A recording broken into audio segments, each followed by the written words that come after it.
Hey guys, we are live. Welcome to Massive Iron Live. It is, what is it, April 16th, 2021. We're halfway through the pandemic sequel, year two. And just wait for YouTube to notify people here. We will be on as long as you guys have questions. So post up your questions, diet, training, nutrition, supplementation, off topic. We do not mind off topic comments. So if you have something, feel free to let it rip. We got a special guest today. Before we introduce this gentleman, I'd just like to do a few housekeeping notes. If we do not see your comment, it is YouTube. We're not ignoring you. YouTube, number one, does not like longer comments. So if your comment's not coming through, try shortening your comment. If that doesn't work, just continue to spam. And if that doesn't work, hit me up on Instagram at Ben the Barman or email benthebarman@gmail.com. And I'd like to know how you guys are doing, how things are going with the lockdown right now. I got a few clients. It's real sporadic, but I got a client in Germany that's locked down again, taken out of his gym. A client in Singapore that can't drive to the grocery store, has to walk. So all kinds of craziness, but I'm more interested in how you guys are doing without your gym. So let us know where you're from. So without further ado, I got a couple of ugly people joining me today. New ugly fellow, Robert. Where? we got Robert, and Robert is the supplement engineer. You can find him on Instagram at the supplement engineer. The YouTube's at the supplement engineer. And Robert, you run a great podcast on Saturday morning. Tell us a little bit about that. Yeah, so I've got the Supplement Engineer podcast, which is usually me one-on-one with various influential figures in the supplement or fitness industry. I've had Lane Norton on there. I've had John Meadows on there, a couple of other brand owners, Mark Glazier from NutriBio. You've been on there a couple times, Steve. And then I also have the Final Scoop podcast, which is kind of a roundtable summit with me and a bunch of the other kind of prominent figures in the supplement industry. Shane Smith, who runs Stack.com, which is kind of like the leading news source in the industry. TJ at Fitness Deal News runs the top bargain deal site on the for supplements and fitness products and things like that. Robbie, the owner of Apollo Nutrition, and Lucas, who's one of the managers for one of the biggest distributors in Europe for dietary supplements. So that's the Final Scoop, and we're doing a double bonus. I'm going to do a shameless plug while I've got the floor to speak. We got our normal episode tomorrow, 1 o'clock Central, but then we're doing like a all-out calorie challenge tomorrow night at 10 o'clock Central Standard Time. It's like our end. They've been shit talking me and then going back and forth saying I can't eat as much as they can. And since I'm the one that typically eats a bunch of vegetables in the crew, they're Robbie and Lucas and all of them have been giving me some shit. So I'm gonna see if I can eat an entire large pizza in an hour. Robbie's gonna try and down 7 Big Macs and a bunch of fries, and it's gonna be an all-out reward meal for a week of hard training and good work.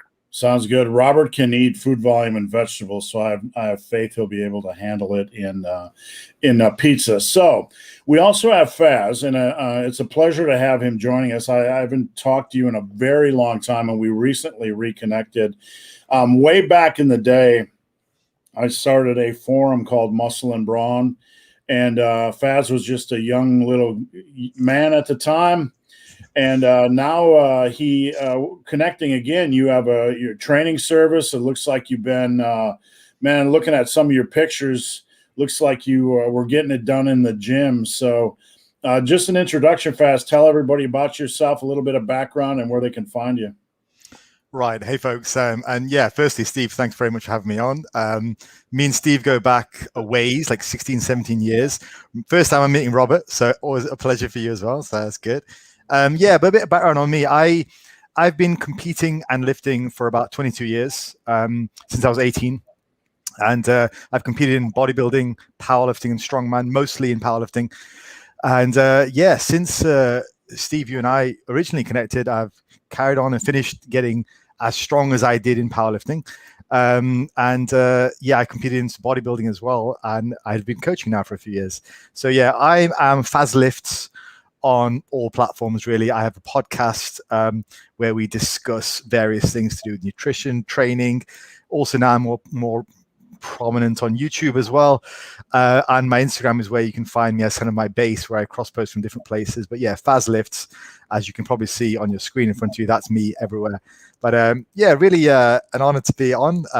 Looking forward to digging into some of your questions. Thanks. And I gotta say, Faz is turning 40. When are you turning 40? Yeah, July 2nd. Scary stuff. Well, no, Yeah.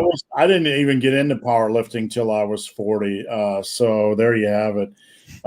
50 is really the scary point for me, where the wheels started to fall off the bus a little bit. So, all right, guys, let's dive in, see what we got. I wish I could move your head up, Robert, so we can see the questions better, but we'll get this all figured out. Let's see what we do that. I'll just do this and show my superiority over you guys, or we can return to that. I feel like the classiness and the intelligence of the podcast got elevated like 15 points because we had somebody with a British accent on the podcast now. It's like there's always something really classy and refined about a British accent. So it's like we're leveling up today. Leveling up, yeah. All right, here we go. What do we got? I find the more drunk I get, actually, my accent gets even more British. So if you ever get me drinking whiskey, then we're on. It's going to get very British around. There we go. Well, it's 4 o'clock your time right now, Faz? It is, yeah, 4 p.m. I mean, let's almost go weekend. we'll wait another hour, then you can crack open some whiskey or beer, and then there we go. Yeah. Well, my wife's Australian. The drunker she gets, the less I have any clue what she's talking about, because Australian slang is just amazing to listen to. But let's see. Let's dive in here. Rishi, what's your opinion on recomping after a long, lean bulk instead of cutting? Well, recomping is, for those of you guys keeping score at home, is basically trying to maintain your weight after a long, lean bulk. I mean, it really comes down to, I'm going to let Faz jump in on this next. It really comes down to how much fat did you gain during your bulk? Do you feel comfortable with what you see in the mirror? What you see in the mirror is the vision that tends to haunt us or give us security each day. And if you wake up each day and you don't like what you see in the mirror and it's constantly a voice in your head, then I would cut the fat off. So that's my opinion. Faz, what do you think on that? I think from a sort of a psychological standpoint, what Steve said is really relevant. I mean, you've got to be comfortable with your decision either way.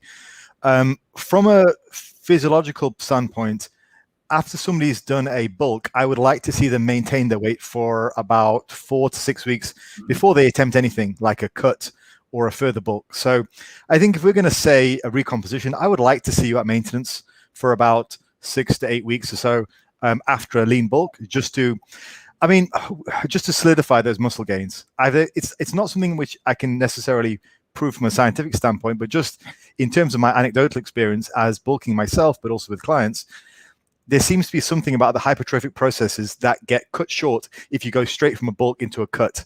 And I think you can lose a lot of muscle that way. I would like to see you at maintenance for about 6 to 8 weeks. So my answer would be, yeah, we can call it recomposition, sure, but I would just like to see you at maintenance for a while before we attempt, something else, perhaps a cut at that stage. And going back to what Steve would say, I think that's when you might want to do a cut and just trim off some of that fat you've gained, potentially. If I can, just interject, physiologically, the body tends to like to stay more at homeostasis when it sees things consistent. If it sees you consistently doing X, Y, or Z, I think it's safe to say that it might be more willing to maintain the mass instead of jumping straight into a cut. If you just spent the last 2 months building mass and then you jump into a cut, I could see potentially physiologically why the body would be like, okay, he doesn't know what he's doing. We're going to jump ship on that real quick. Yeah. Robert, any thoughts? No, I mean, y'all have pretty much touched on anything I would have brought up. Just from the thing of recomping, usually that's going to be most effective in new people or people that are very overweight. But if you've already done a long lean bulk, then you probably already started off pretty lean. You gained, a minimal amount of fat. So, going to the maintenance phase, but then recomping, you're not going to be it's not going to be an effective way to either build muscle or, lose fat at that point. You're going to be kind of stuck in this limbo where your lifts are going to be stalled, your progress, like your fat loss is going to be stalled. You're going to have to, in order to lose fat, you're going to have to increase your energy expenditure to a certain extent anyway. So I like the long lean bulk, and then like Faz was saying, maintain for a couple weeks, 1.5 to 2 months, and then just do a cut then. If that's going to be the more effective, efficient way in the long term. Yeah. I got to say, before Robert's going to get the next question first, but I have to say I'm very disappointed with Robert today because typically Robert wears a hat, and we could have been three guys with a hat. But Robert, you let us down today. I'll be right back. No, wait, you can't. You get the next question, then you can go. Okay. Favorite Rambo movie and why? Definitely not the last one. The last one was shit. I mean, Last Blood was awful, awful, awful. I would probably say, like, if it's the same thing with the Rocky movies. Are you going for like actual like quality motion picture, like a heartwarming story, something that is actually really thought out, has a real deep point to it? Or are you just going for like quintessential, muscles blowing shit up and just pure raw action? If that's the case, I'm going Rambo 2 all day long. If you're going for like actual story where it's a really quality movie, then you got to go the original Rambo, First Blood. There's no question there. So I'm gonna say, like, some movies don't stand the test of time, and I'm not saying Rambo doesn't. What I'm getting at is, like, I watched what's the Harrison Ford thing? God, I'm getting old. I forgot. The Indiana Jones? Yeah, Indiana Jones. I watched the first Indiana Jones while on vacation a month ago, and the special effects were so awful. I just wanted to poke my eyes out with a sharp stick. And I'm like, this really doesn't stand the test of time. And I'm wondering if Rambo does, because I haven't seen it in a while. I think they do, because back then, like any of the 80s action movies, they weren't doing CGI stuff. They were actually blowing shit up. So that's why like the 80s action movies hold up. They were blowing up cars. They were ramming them into each other. They were using explosives. Now everything, like you go and look at some of the Avengers movies, even like they're the cutting edge of technology. You look at some of those explosions, or some other action movie I was watching with The Rock the other day. Like you see the explosions, and it looks fake. Or the third Expendables movie, that's what it was. You could tell when there's fake like CGI explosions versus the real ones. I think that's what continues to make the 80s the greatest decade ever. So, all right, I'm going to move on to Frank Fitness. Frank is a client of mine. I'm also helping him establish his training business. Frank's over in the UK, and I'm going to let Faz take this one. Advice on training when massively tired. Okay. I'll cover this from two different places in my life. So when I was full on into powerlifting about 8 years ago, I had a coach, and the coach's name was Tom Martin. Some of you may have heard of him. He's a close friend of mine, and he's basically Britain's best ever powerlifter. And his mentality is that of a world-class athlete. So his was, if you're tired, screw your emotions, just go and lift. Now, that is a very necessary standpoint if you're after elite performance. And I ended up lifting some very, very heavy weights, far more than, when we knew each other originally, Steve.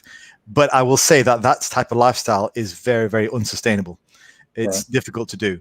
So I think for a regular guy who's trying to hold down a job, trying to focus at work, if you're massively tired, just take a break, just hold off for a while.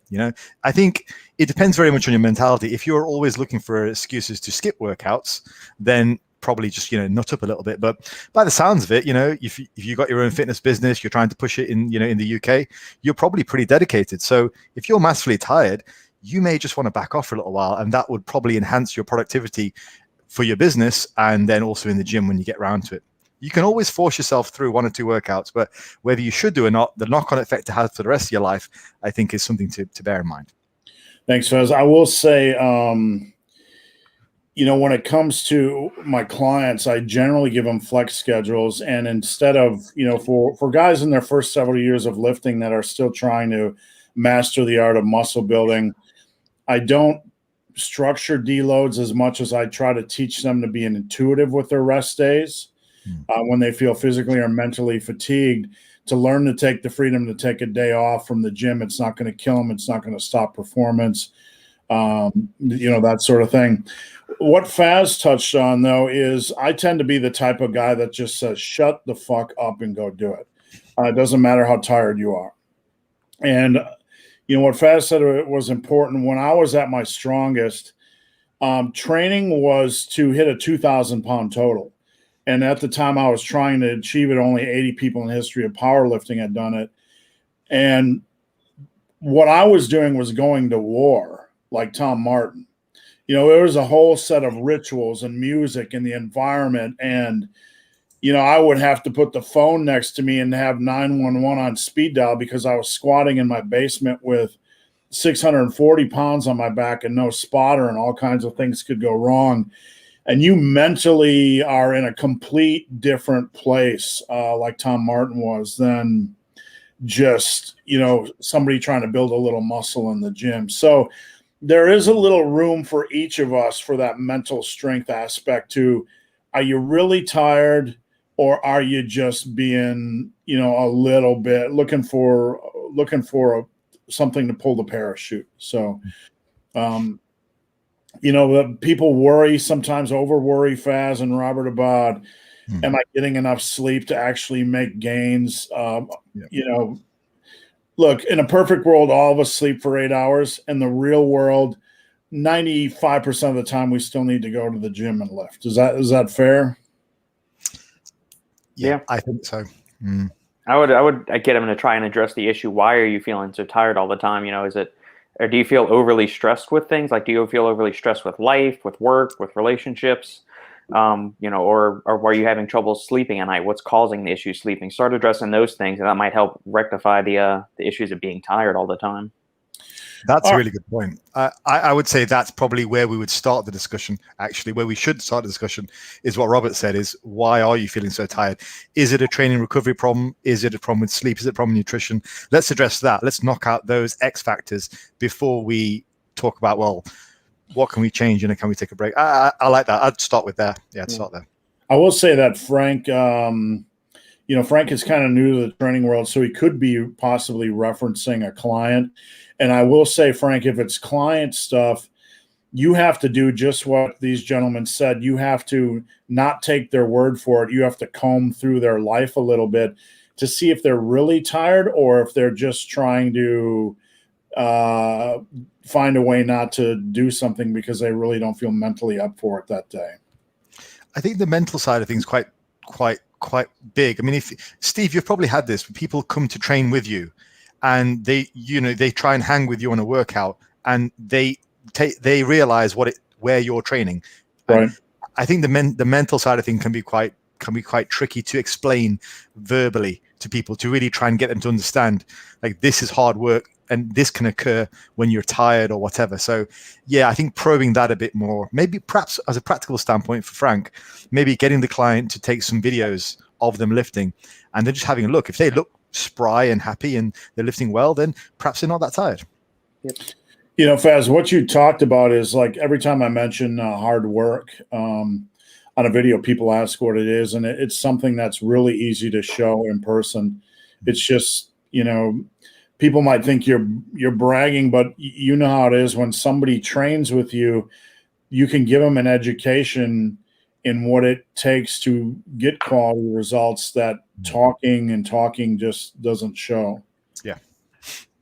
All right, Stein, hello from Norway. How's it going, Stein? What do we got here? How much is the dose to benefit from lion's mane, Robert? It's going to vary depending on, so you're going to come across a couple of different extracts. With lion's mane, you're going to either come across like a generic fruiting body. So mushrooms, we're going to come in two parts. You're going to have the fruiting body, which is typically like the stem and cap part that we associate with the mushroom. And then you've got the mycelium, which is kind of like this unicellular network. It's like the root structure that kind of covers everything. And so it kind of depends on which supplement you're getting. Is it just purely the fruiting body? Is it just mycelium? Is it a mixture of the two?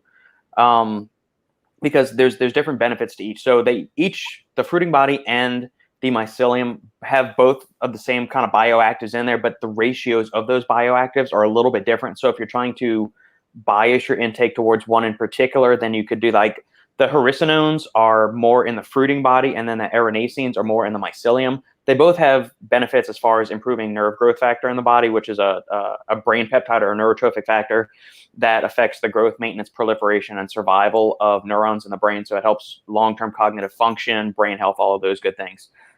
Personally, I take between 2 to 3 grams of fruiting body a day, and you can just go on Amazon and buy a tub of NutriCost lion's mane, and it's the fruiting body powder. You can also get the mycelium, because I know that's starting to get big. My issue with mycelium is that these things are typically grown on organic grains. So when you get mycelium powder, like 2/3 of it is really just like ground up oats or ground up brown rice or something like that. You're getting some of the mycelium, but if you really want to go for like the main punch, the main benefit, go for the fruiting body at most. So the one human study that's been done on lion's mane with the fruiting body, they were giving subjects up to 3 grams a day in little cookies. They were baking it in cookies and giving it to them that way.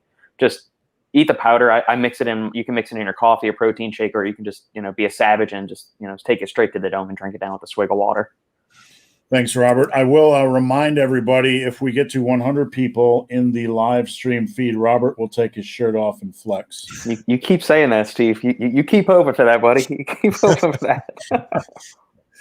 All right. What do we got? There's not enough bourbon on the planet to make me do that. No, I bet you there is. We'll try that when you're here next time.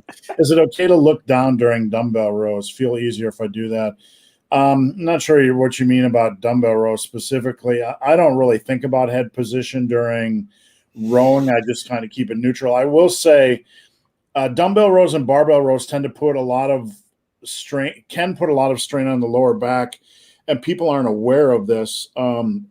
So if your head's down, where the head goes, the body usually follows. So if it's just kind of down and hanging there could be extra stress on the lower back. But if you're feeling fine, just go with it. You guys have any thoughts on this? Go ahead, Faz. I would say, just to piggyback on what Steve said there, neutral. Neutral is what you want. And I tend to teach that when I'm looking at the squat and the deadlift as well. Just keep your head neutral, because if you think about it, if you're really arching your neck backwards, if you imagine your spine from the side, you've got the top part of your spine where your head connects really arching up, and then you're potentially arching your lower back as well. It's a whole weird banana shape. Try and be as neutral as possible. That's going to be your strongest position. So, and if you're looking up to potentially look at the mirror, question how useful that is. You should just be feeling the muscle, feeling it work. I would say neutral. And for strength, going back to my heavy squatting and deadlifting days, neutral head position. That's the way forward for me, and that's the way I teach things. Yeah, neutral. Stick to neutral. Yeah, it's one of the things I look at on a squat or deadlift. Is consistency of head position during a set. All right, Robert, this was a follow-up. Do you recommend other mushrooms like chaga, cordyceps, reishi? Yeah, I actually take reishi, a couple of grams of reishi each day too. I give that to my wife, and then I also mix it I mix hot chocolate for my 3-year-old. I take like 4 ounces of milk, 1/3 of a scoop of protein powder, and then I stick in a gram of reishi mushroom because it kind of rounds out, gives it like a darker, earthier kind of thing. So it's not just pure sweet like protein powder taste in there. It gives it like this more rounded, deeper, darker taste to it. Yeah, definitely reishi. It's good for immune system, energy, all that good stuff. I don't want to make too many claims because then you can get the video get flagged or something like that. But yeah, it's got some good immune boosting properties, organ defense, organ support benefits there as well. Chaga is another one for that. It's all, a lot of these things, it's all the beta glucans and the other fun little bioactives that are in these mushrooms. So the important thing is, like, you're not going to get an acute effect from them. It is something that you kind of need to take each day. Cordyceps gets a lot of hype because it's great for boosting endurance. Some of the studies are mixed on it. I don't really take cordyceps unless I'm taking something like Pico 2, which is heavily slanted towards cordyceps. But typical like bulk mushroom powders that I use on a daily basis are reishi and lion's mane primarily. Chaga's got some good benefits. Cordyceps does too, but my two favorites are reishi and lion's mane. Robert, if I could give you some advice to help your marriage, men do not give their wives things. Men bend on one knee and put their hand forward and said, "Dear, would you like this?" Well, if my wife wants to eat, she's gonna eat what I give her because I'm the cook in the house. So, you're gonna eat what I give you. Can I ask, Robert, if Yes, I sir. wanted to find out more about mushrooms, do you have a podcast which covers sort of a broad overview on that? We've touched on them here and there on a few things. I've got an article that I put together for the Massive Iron thing. I've written on the Massive Iron site. I can shoot that your way, Faz. But yeah, I mean, I can do a dedicated one. So I just did one yesterday for nootropics for gamers. But I've never done like a solo episode just on mushrooms and all the different benefits from them. I love it. It's one of like the nootropics and kind of the medicinal mushrooms is kind of where I'm starting to trend more towards my understanding of everything, because there's only so much you can read and discuss about caffeine, citrulline, betaine, like all the. How many times can I say citrulline boosts arginine, gives you a great muscle pump, delays the onset? That gets really boring saying that for the 4,000th freaking time. Rob, sorry, I thought you were done. Oh no, I was gonna say, so that's why. Yeah, I mean, it's I like mushrooms. I just wrote a huge article on Lions Mane. I can send that to you, Faz. But yeah, I'll put together a podcast on there. That's a really good idea for a topic or something. Or Steve, we could do a masterclass on that maybe. Yeah, I guess I've heard a few people who I really respect in my circle talk about mushrooms as something that they supplement with for health benefits. And I'll be honest, I'm completely ignorant to it. So that would be very useful for me. And perhaps there's people out there who are in a similar position to me. Because I think you'd agree it's a bit more on the periphery of the supplement industry, So it'd be nice to bring it to the forefront. Why not? That'd be Absolutely, great. Yeah, that's a great point. Good idea. Thank you for the topic. I always have trouble coming up with things to talk about, and usually that's why I like these lives, because I like much prefer the answering questions than if you just put me in a room and say, "Hey, write about something." I'm thinking, Speaking of caffeine and creatine, everybody's favorite dead horses. Menno Henselman posted a study today, and I didn't get a chance to look at it too much because I was preparing for my day, but about how caffeine intake might reduce the impact or benefit of creatine. Have you seen that, Robert? I saw a glimpse of it. Like, there was one previous study that kind of touched on that. They still haven't figured out what the mechanism by which that is. Part of me wonders, is it that, caffeine's an irritant to the GI system for some people. So is it that it's accelerating the transit of all the stuff through your GI system, and there's not time for it to get absorbed in the small intestines? Is that where some of the effect is? Like, it's having this flushing effect through the GI tract. They haven't identified a mechanism on it yet. It's still effective, but the magnitude of effect, like it said, it didn't reach statistical significance in a few areas, but then in other areas, it did have an impact on creatine's performance, or on the increase in size of certain muscle groups. So I need to dig through it further. But I mean, that's why I tell people, if we're trying to optimize things, take it post-workout when you're not having caffeine, because that's when glycogen is lower, insulin sensitivity is jacked up, your body is, the most receptive to any nutrients you're going to throw at it. So before anybody has a heart attack and tries to get off caffeine, just understand the way science works. And this is just one study. We also have the whole body of work, like every lifter ever that does caffeine and creatine together, and it does not impact anything significantly in the long run. So we still, that doesn't mean it isn't impacting things, but it also means they're probably not a real long-term impact or anything to get super concerned about. Yeah, these studies are 8-12 weeks at most. I mean, take creatine with caffeine for 30 years. I'm pretty sure the effects are going to be a wash in the end. Right. Yeah. All right. Just for those keeping score at home, I moved my dog to the gym, so I wouldn't be able to hear us snoring today, and I would reduce my stress level. John Courtlever, when is it time to take a step back from weight training? When they roll up the casket, John, when they roll up the casket. Robert, I'm going to let you start with this one. Never. I mean, I mean, resistance training is one of the best things you can do for, your metabolic health, for bone density, for cognitive function, retaining lean muscle mass, which has other, like the amount of muscle mass you have and strength you have is a direct correlation to longevity. Are we talking about, when do you want to step back, as like, are you overtrained to that thing, or under recovered to where you kind of need a deload? Or are you talking like you just want to say, peace out, I'm done with weight training forever? If it's the latter, then that never. You should always be doing some kind of resistance training, even when you're old, gray, and decrepit. Hey, Faz, before you jump in on this, I want to lay a little bit of a foundation. I posted on Instagram today about, kind of like jabbing at the cult of barbell. And when it comes to hypertrophy training, there's some indication that for a beginner, a barbell might not even be the best choice, because there's so much central nervous system and technical adaptation that is required, that you might not be getting a lot out of a barbell the first 3 to 4 months. And you might be better doing other things that require less technical precision or mastery, like dumbbells or machines. So that aside, we tend to be super barbell centric in this era. And John, I'm not sure if you're older, but the one thing I would just say is, don't be tethered to a barbell.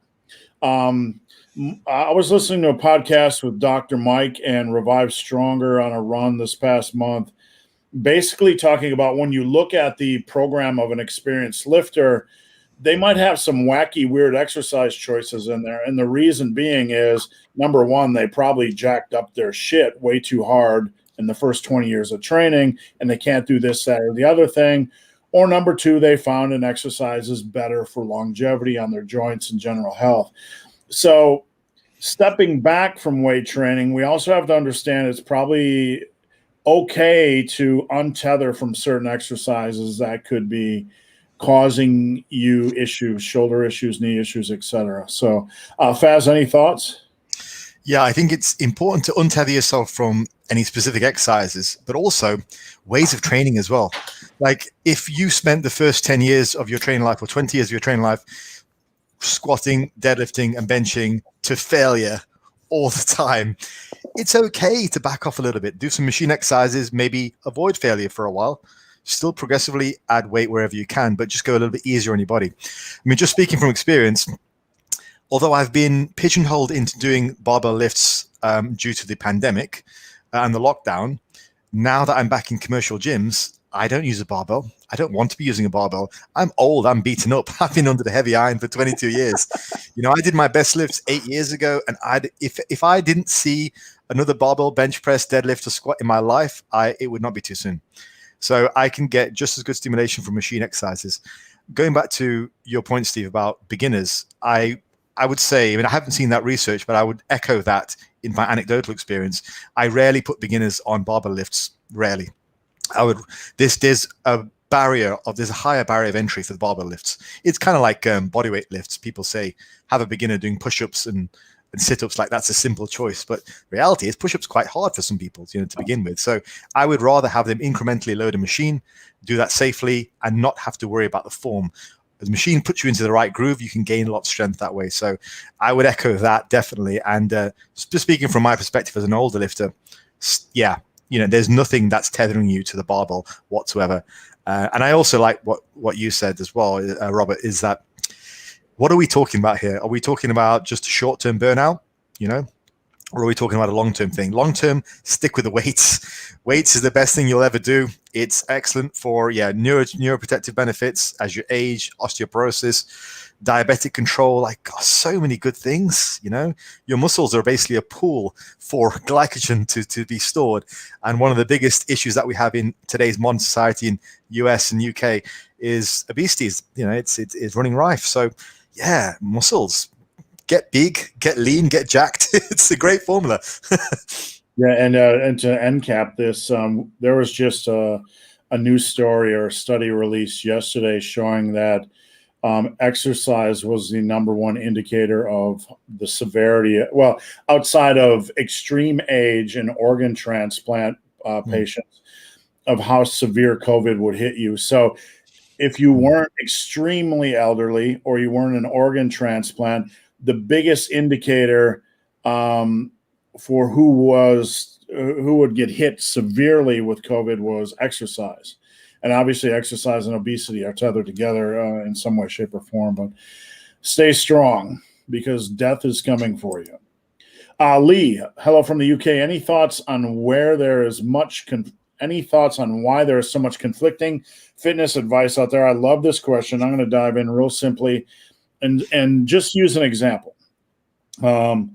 I try to see what other online fitness trainers are doing so I can get ideas. This works for me. That doesn't work for me. They're doing this. So I ran across a female trainer who has 128,000 followers on Instagram. And I know from an app company that I talked to that she makes like 500,000 a year. The first thing I saw on her Instagram is that she's teaching the average woman to do a slow eccentric on deadlift, and my uterus almost fell out because it's like, what? An untrained somebody first getting into deadlifts, and you're going to teach them to do a slow eccentric on deadlifts? So my point being here, Lee, is that there can be a lot of people that look good But that doesn't. They can even have PT certifications, but that doesn't always mean that they should be teaching certain things. I always say stay in your lane. People ask me about mobility. I don't teach mobility because I don't know the first thing about mobility. This woman should not be teaching deadlifts and deadlift form and deadlift technique because she's a general trainer. So that's one piece of the puzzle. You guys have any thoughts to add to that?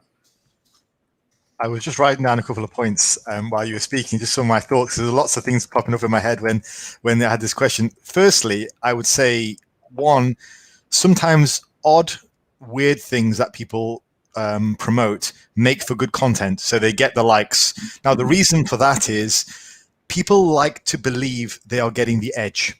So it's a natural human emotion to say, okay, I want to get the secrets. Like, as an example, a couple of years ago, a friend of mine recently asked me about whether he should do genetic testing to see what kind of training is best suited for him.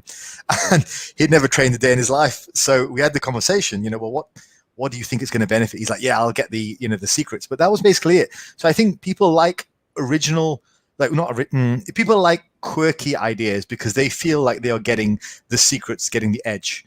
That's the first thing I would say is you'll see a lot of nonsense out there because it's quirky and it's different from the time-proven methods.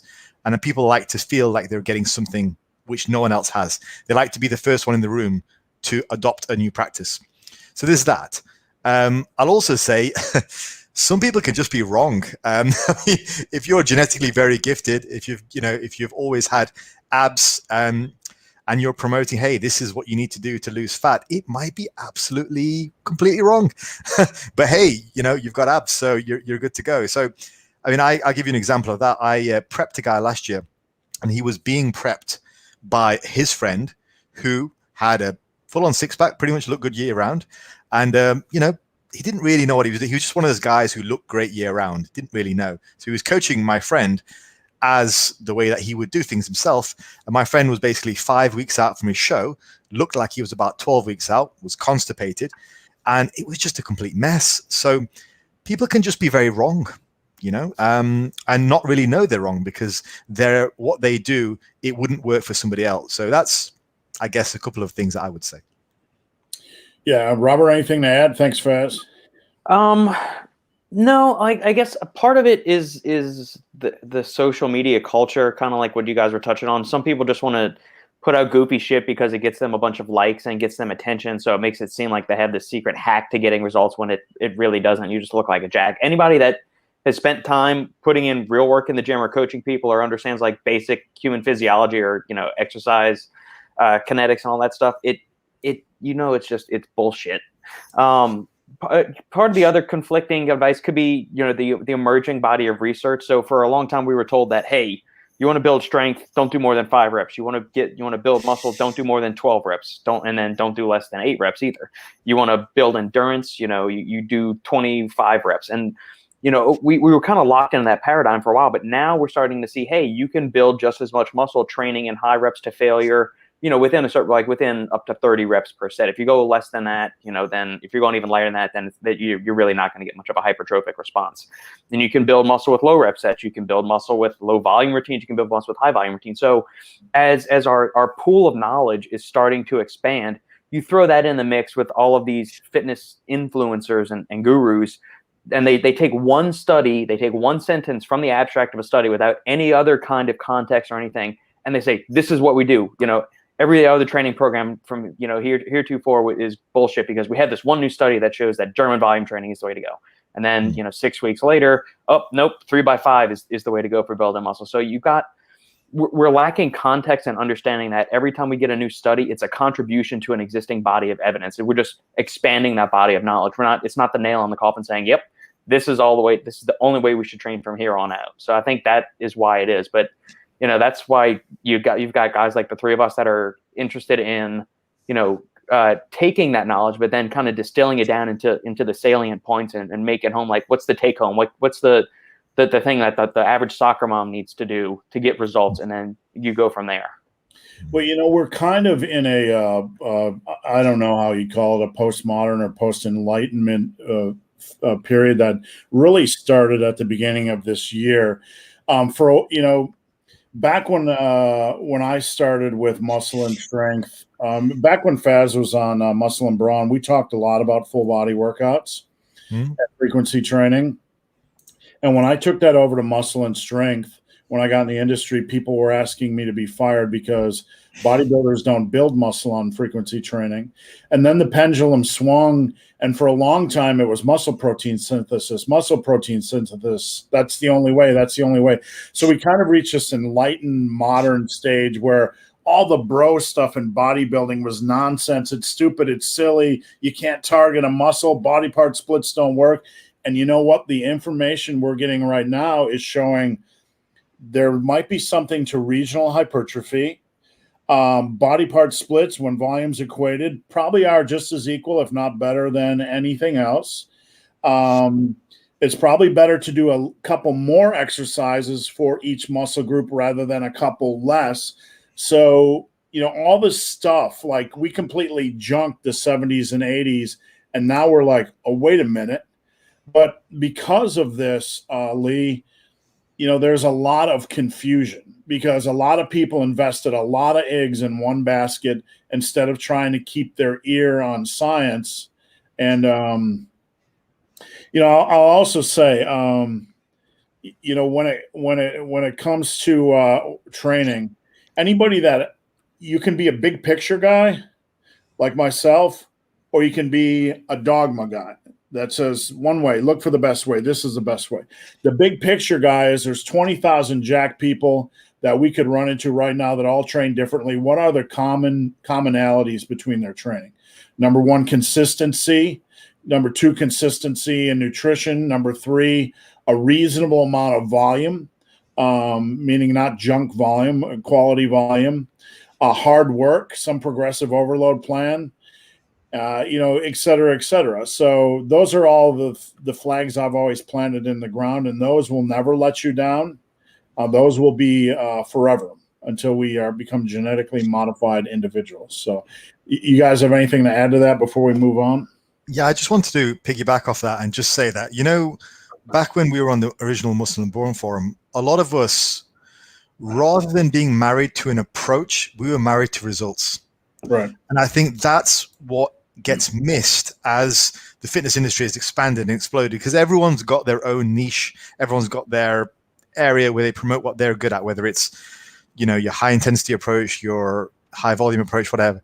Whereas when we were on the forum, there were people who had all sorts of different sort of preferences, and we just mingled together and talked together. And then, whereas now I think people like to pigeonhole themselves into different viewpoints, and then we see these arguments in the fitness industry, like the high volume versus high intensity arguments, or the trained to failure versus not trained to failure arguments, which I think ultimately are very counterproductive for the fitness industry as a whole, because they distract the average person like Lee from what's important, which is getting the results. Be married to your results. Don't be married to your methodology. So whatever it is that you're doing, just aim for results at the end of the day. Don't worry about conflicting camps. Agreed. Thanks, Faz. I appreciate you both joining me. This is a really good episode. And what do we got here? Dungeons and Dumbbells. Robert, surprise, surprise. Dungeons and Dumbbells will be joining us for our next topical video next week. I'm working with him to develop his YouTube channel. Mm-hmm. A young gentleman from Montreal, and really, I hate to call you a smart kid, but I'm an old guy. So you're a smart kid. So how's it going in Montreal? And he's got an interesting perspective because he's an ex-gamer. So I kind of told him, look, you got the Dungeons and Dumbbells brand. You're an ex-gamer. There's a lot of room with obese gamers to make some ground in that niche. Absolutely. Stein, legs are for sure going to be sore for a few days after training today. That's what I like to hear, Stein. This name messes me up every time. Maidvilles. All right. Mad Evils. I want to say Maidvilles, but then it's Mad Devils, maybe? I don't know. There's so many ways to say it. Robert, say that word. Amylopeptide. Is amylopeptide the same thing as vasodrive AP? Yes. It's made by Maypro. It is a combination of two lactotripeptides that inhibit angiotensin converting enzyme, which is an enzyme in the body that causes vasoconstriction. So by inhibiting that action, you cause greater vasodilation, better blood flow, nitric oxide production, muscle pumps, nutrient delivery, metabolite clearance from the working muscles, all that good stuff. So yeah, most products underdose it. You'll see like 254 milligrams in there. The real dose where you really get like the good ass kicking effects from it is 508 milligrams. The issue is that it's absurdly expensive. It adds $3 to the cost of every tub of pre-workout based on the costs we got as one of the most expensive ingredients you can put in a pre-workout. But when we release the Massive Iron Pre, it will have the full 508 milligrams. So yes, because we're going to build a Lamborghini that's based on science, and those that want to pay for the Lamborghini can buy the Lamborghini.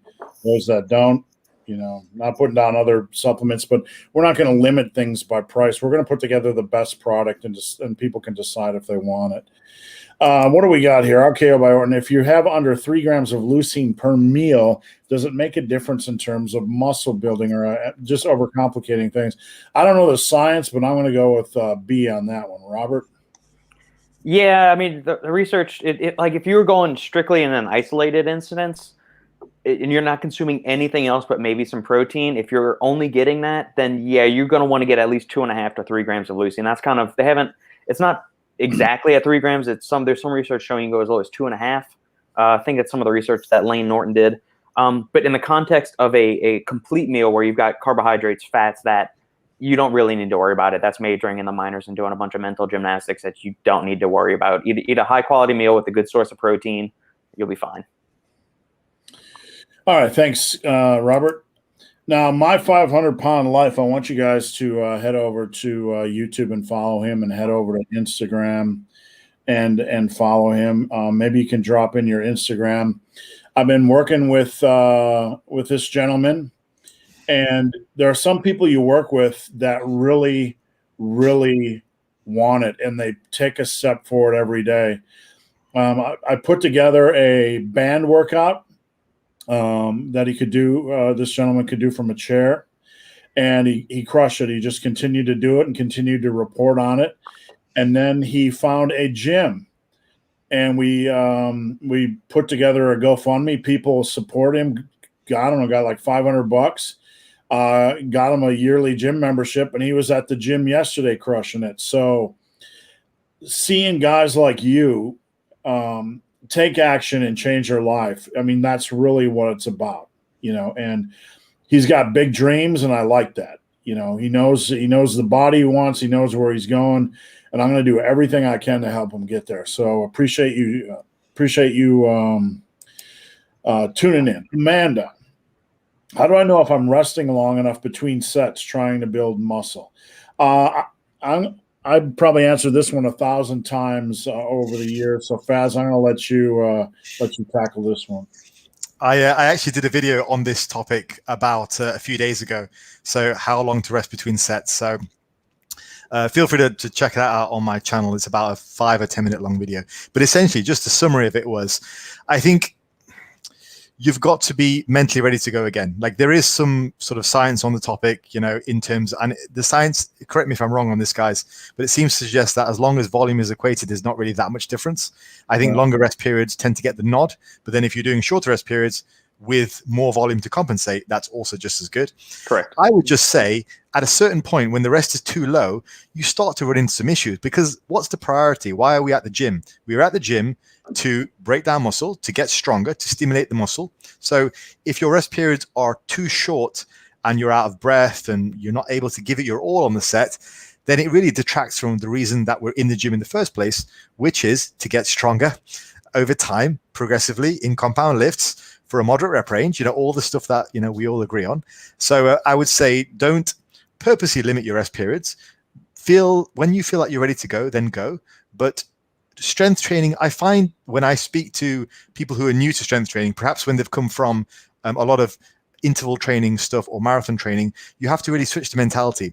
With strength training, you have to go all out for that set, or close to all out, Whereas if you're coming from an interval training or marathon training, it's more about pacing yourself. Right. And so you've got to have a mindset switch. You're in the gym to make every set count, whereas previously you may have been in the gym to pace yourself for an hour. you have to approach strength training with a different perspective. So rest enough that you can give it that all-out effort. So, but before I let Robert hop in, I just got to say, in my long time in the industry, this is probably the question I think that has surprised me the most with how popular it is. People become very, they're very aware of their rest periods. A lot of people are very aware of the rest periods, very focused on their rest periods. And what Faz says is correct. I teach people to, when they're mentally and physically ready to go again, and that can vary on a given day. You might be tired today. You might be sore today. You might be weak today. Just don't lock yourself in. Don't focus on rest above the set quality, right? You do number one. You don't want your cardiovascular ability restricting you from doing the next set. You want the muscles to restrict you or pull you down, not your lungs. So, Robert, anything to add to that?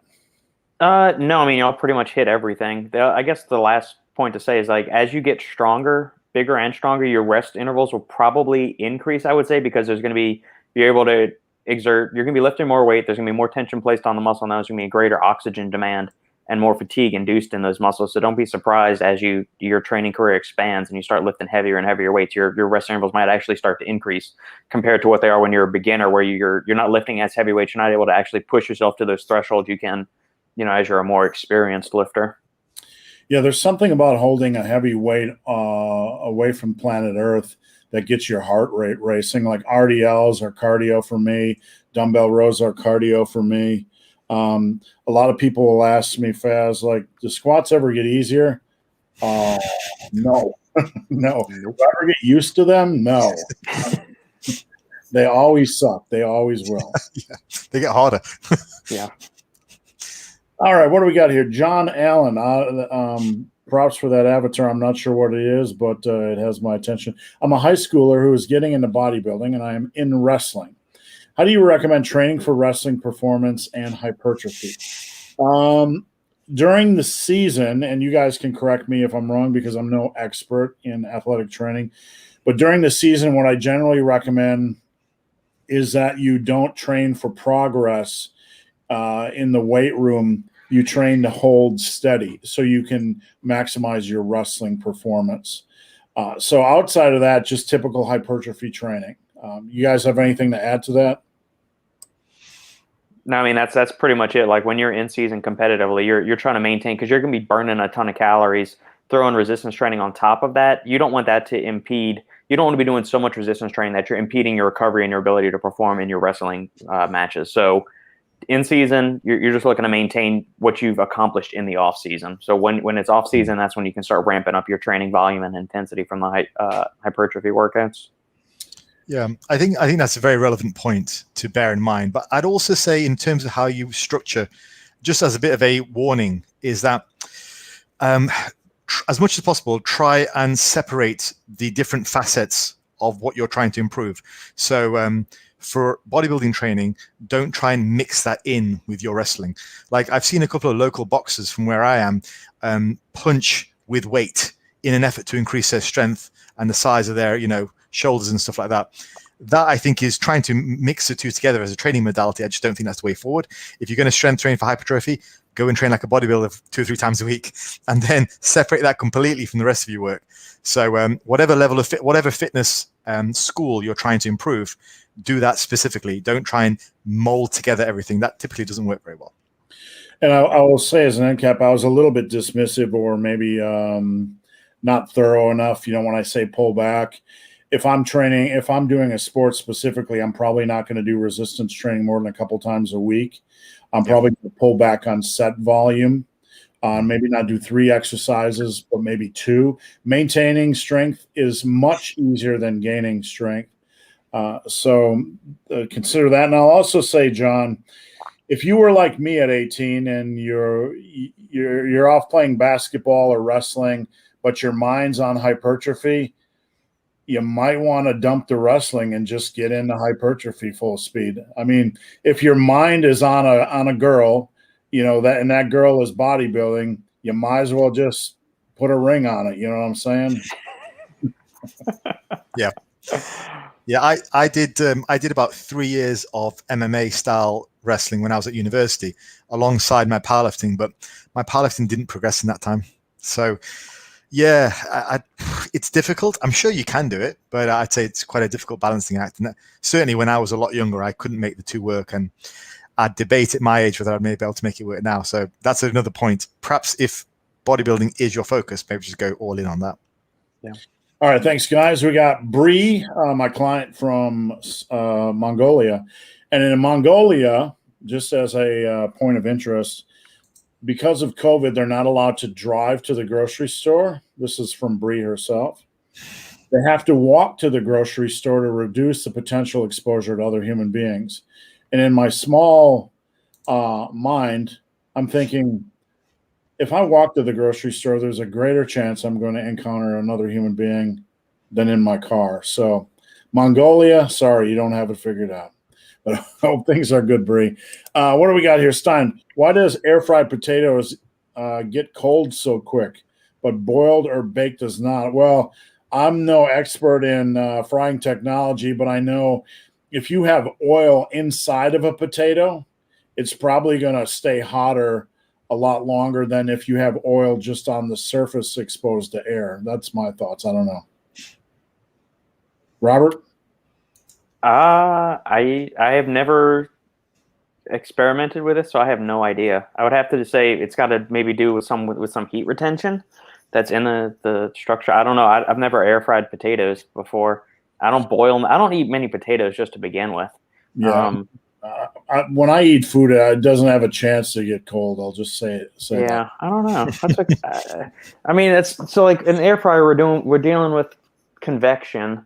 Boiling, you've got conduction because the hot water is touching, that the heat source is touching it. Baking, you've got conduction from the pan and convection from the thing, but it's not. Yeah, I'm trying to think, like, how's that affecting the heat retention inside the potato? I don't know. I'd have to go back to my thermodynamics class and figure that out. I don't know. I'm a rice guy.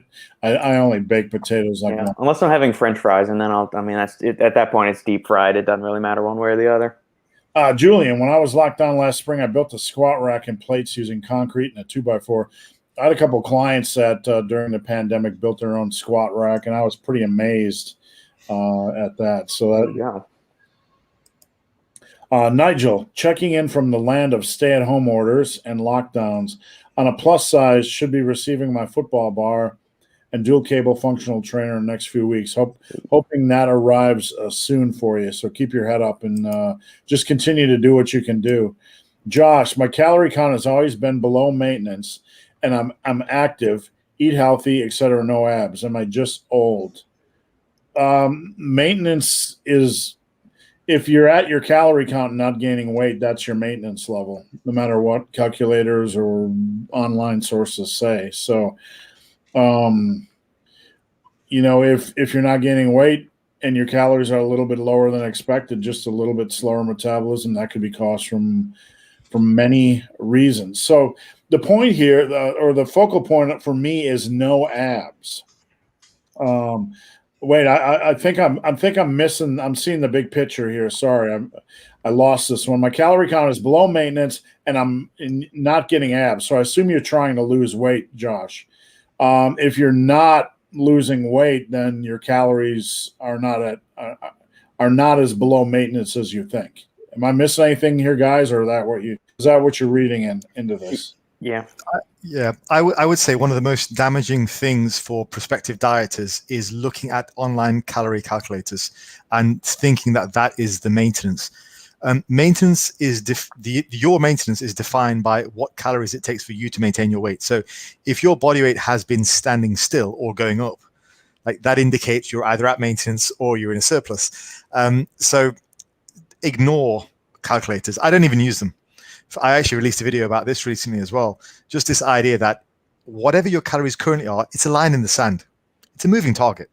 So wherever you're at, start with, I don't know, body weight times 15, and then subtract 500 calories. Now, if that leads to the right body changes week by week, then great. If it doesn't, then adjust the calories. don't even bother with the online calorie calculators, because I think it throws people off. And so they get in this situation like Josh is in, where they believe they're below maintenance, but their weight isn't actually coming down. And so there's a disconnect there. So if I could do away with all the Catch-McCardle formulas and all that kind of stuff, I would, because it really throws people off.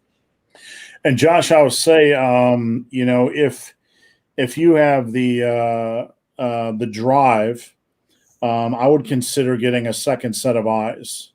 You know, somebody experienced with this that can guide you. A coach. I'd be glad to help. Faz does coaching as well. Anybody like us at that level can help you dial in things to the point. And at that point, it's all about your consistency. Yeah. All right. What do we got here? Graybeard, the Boston Bulldozer is hey to the boys. How's it going, Graybeard? Thanks for tuning in. Greg Duvier, Fargo, North Dakota. My gym has a mask mandate and doesn't enforce it. I have much respect for anybody squatting or deadlifting in a mask, because I'm not sure I could do that. John Allen, Faz and my birthday the same day. Happy early birthday. Happy birthday, John. Tamir, heavily debating getting the membership. I have been looking for coaching and form guidance. Hard to find someone I trust. Can you talk a bit on the program? Sure, I can tell you what I do. Most online coaches, and I'm talking to app companies, they think I'm an idiot for doing this, but most online coaches do weekly check-ins via email, and I have nothing against that. The way I do things is I have my own private app. I communicate daily, 7 days a week. On Saturday, I don't bother you. If you're not talking to me, I just let you have your space. What I do is I screen you. We set up a workout program that's not going to beat you up. That's going to work with your likes, dislikes, equipment. We set calorie targets. You can send me form videos every single day. We monitor weight twice a week, on Monday and Friday, because people tend to eat differently on the weekends than during the week. So we want to get some good data points that can wash away water fluctuations, if you'll excuse the pun. So I lead the dance on everything. I work with you. I want your feedback on training. We evolve your training. We work on your diet. We work on your exercise form. I'm there every single day for questions, comments, helps, whining, complaining. I don't want to work out, whatever it is. And all the consistencies in your hands. So if anybody's interested, they can go over to my website, superlivingtoday.com. If you want to be coached by Faz, where can they find you for coaching? Yeah, I mean, my website is fazlifts.co.uk, or get me on Instagram at fazlifts. But yeah, I mean, Steve's a very well-experienced coach, and you'd be in great hands with him. I have a similar system. I guess it's a little bit different in the respect that I have a couple of different ways to work with me. One is one-to-one, but I tend to nowadays push my group coaching option, which is you get all the same sort of form checks and coaching. However, it's in a supportive group element where you get that social aspect. And as we know, being in an environment which is conducive towards fitness tends to accelerate your results too. So I quite like the social element, and so I'm pushing that aspect of it as well. But I think the bottom line is just get yourself somebody who knows what they're doing, is experienced, and walks the walk. And you've got that with Steve. Yeah, the big thing to watch out, I mean, there's different coaches and different styles, but the big thing, like, even though Faz and I might coach differently, one way is not good and one way is not bad. The thing I don't like in coaching is when somebody just gives you a template and says, do this, and if you don't do it, you suck. That's not coaching. That's handing out a program and calling it coaching. Yeah. Bilal, how's it going? This gentleman has made amazing progress in the last year, and I featured him a couple times on Instagram. It's been a pleasure to work with him. And he's getting the typical steroid comments. Arms are a little bit above 16 inches. We're going to try to get him to 17. But in this day and age, when you work like Bilal works, you earn comments like that. So keep up the great work. He looks great. Omar, what's going on? Omar looks great as well. I've been following Omar for years, and Omar has an awesome physique. So appreciate you tuning in, Omar. Mad Evils. Can taking too much anti-inflammatory and antioxidant supplements hinder hypertrophy? Robert? Yeah, we've touched on this a couple of times.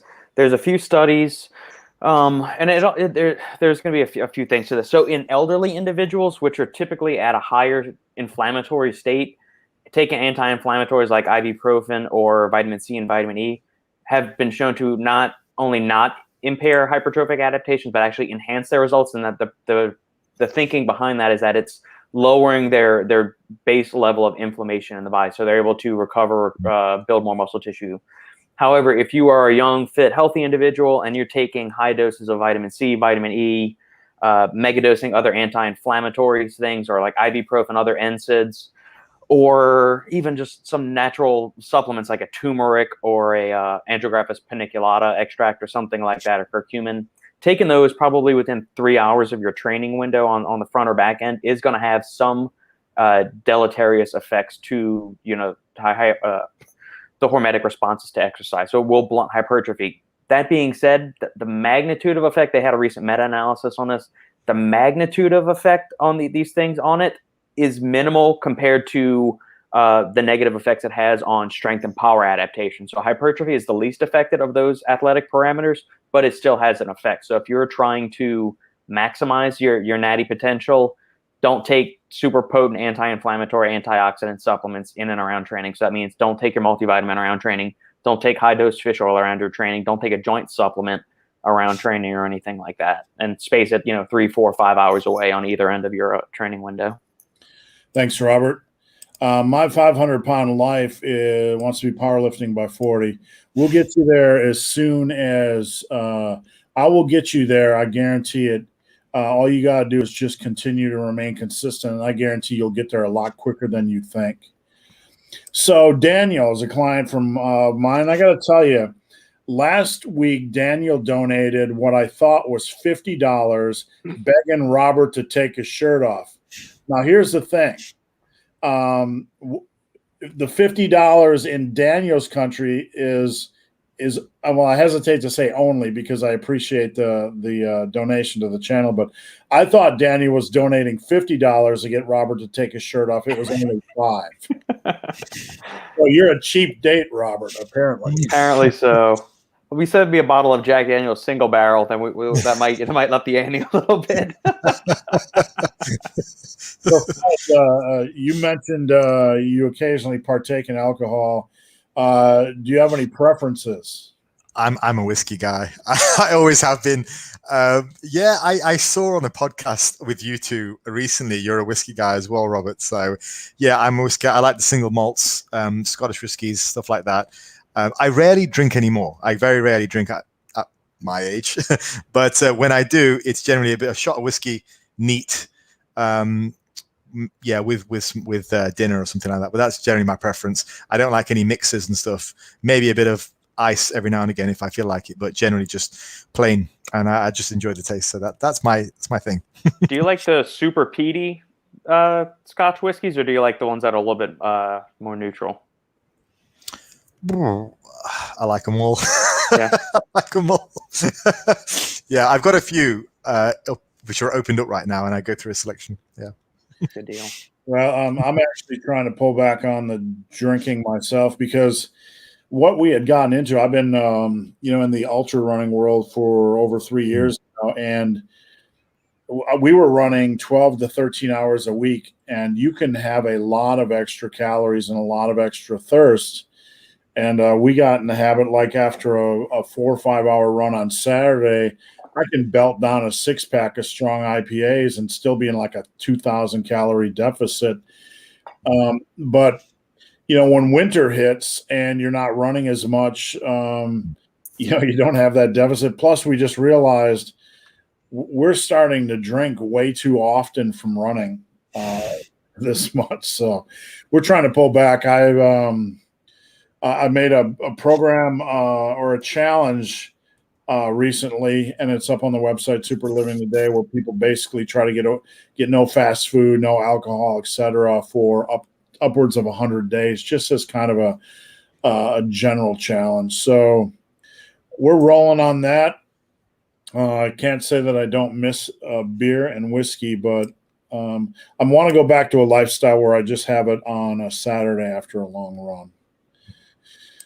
Daniel, pros and cons about getting older. Since I'm the oldest, I'm going to lead here, and I'm going to say one of the best things is you hopefully know who you are and you become comfortable with it.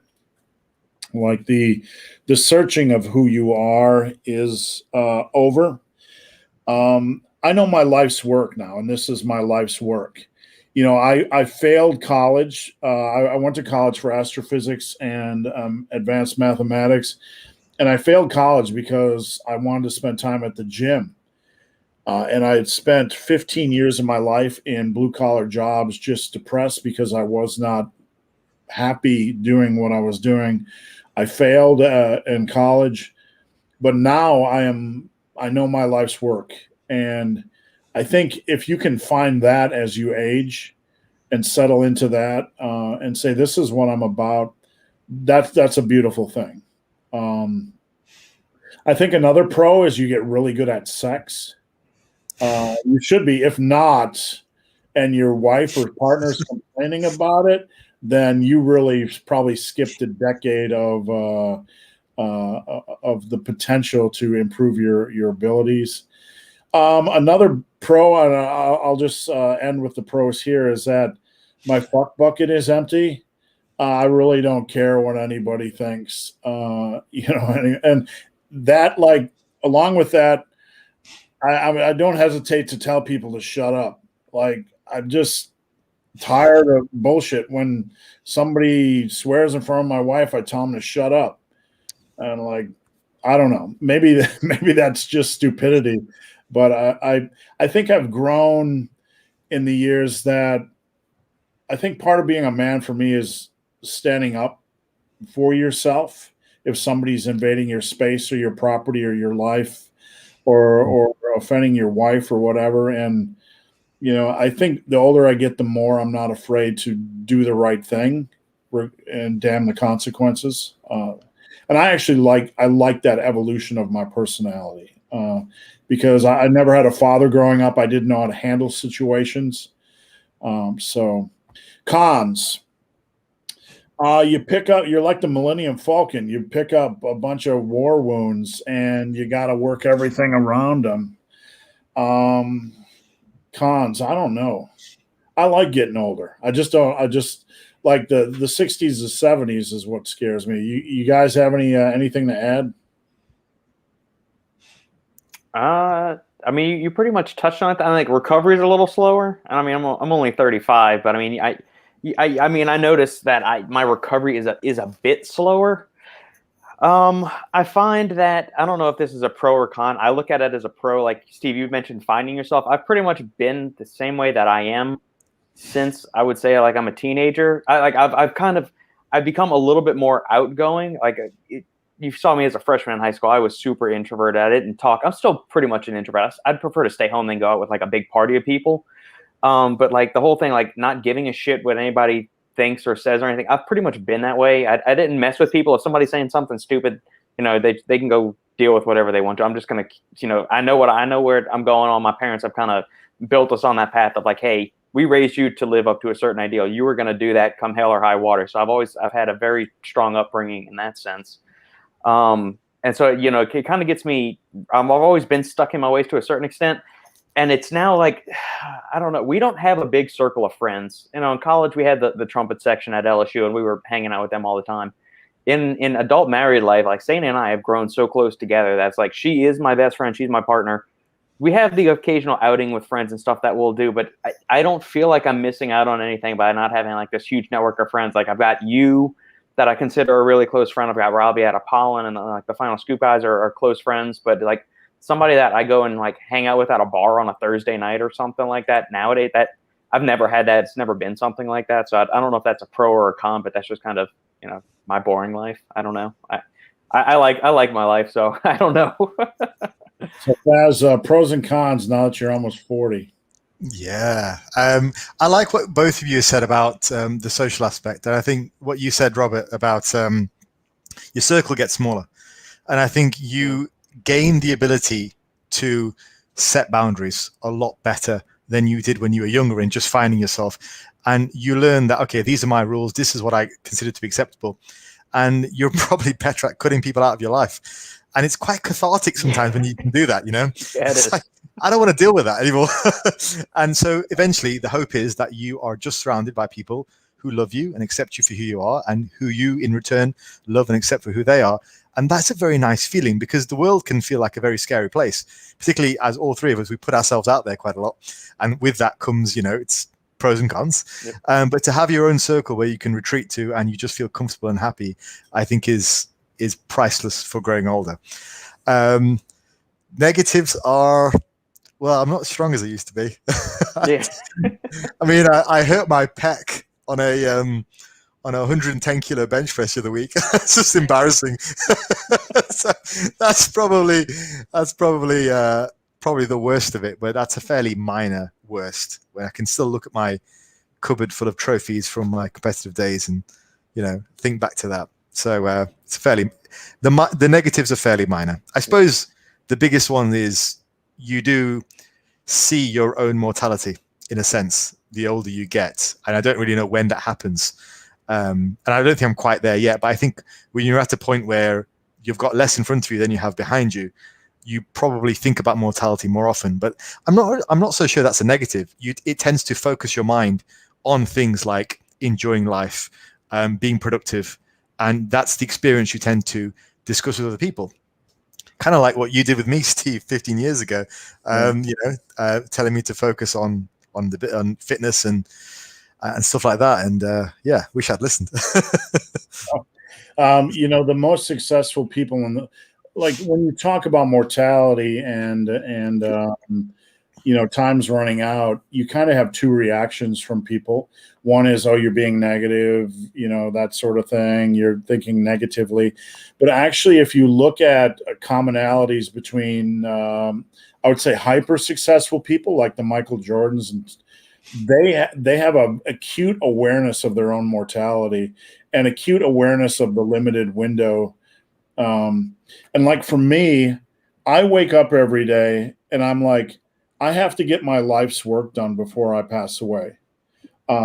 Because whether or not, it lives on to be something people look at 20 to 30 years from now or not, it's important for me to get it out there. So I wake up every day with that acute focus, because I want to be able to help people when I'm dead.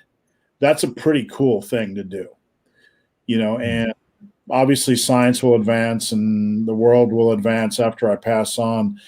But I want to be the guy when people look back in 20 to 30 years that I'm kind of the retro guy, or the guy that we look back on in the 50s and 60s now,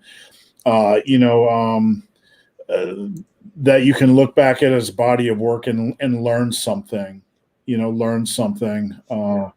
and stack it side by side with modern science. So that's a really cool thing for me, to have that freedom to chase that every day. That's a beautiful thing. And I'll just add to that. I think it's it's a strong motivation to coach as well, because a lot of my motivation to coach younger guys and girls who are sort of in their 20s is to make sure they get from A to B in the quickest, most efficient way possible, because they might not realize it, but time is ticking. And the older you get, you kind of realize that. And I kind of wish I had more coaches when I was younger to accelerate my progress from A to B rather than just waste time.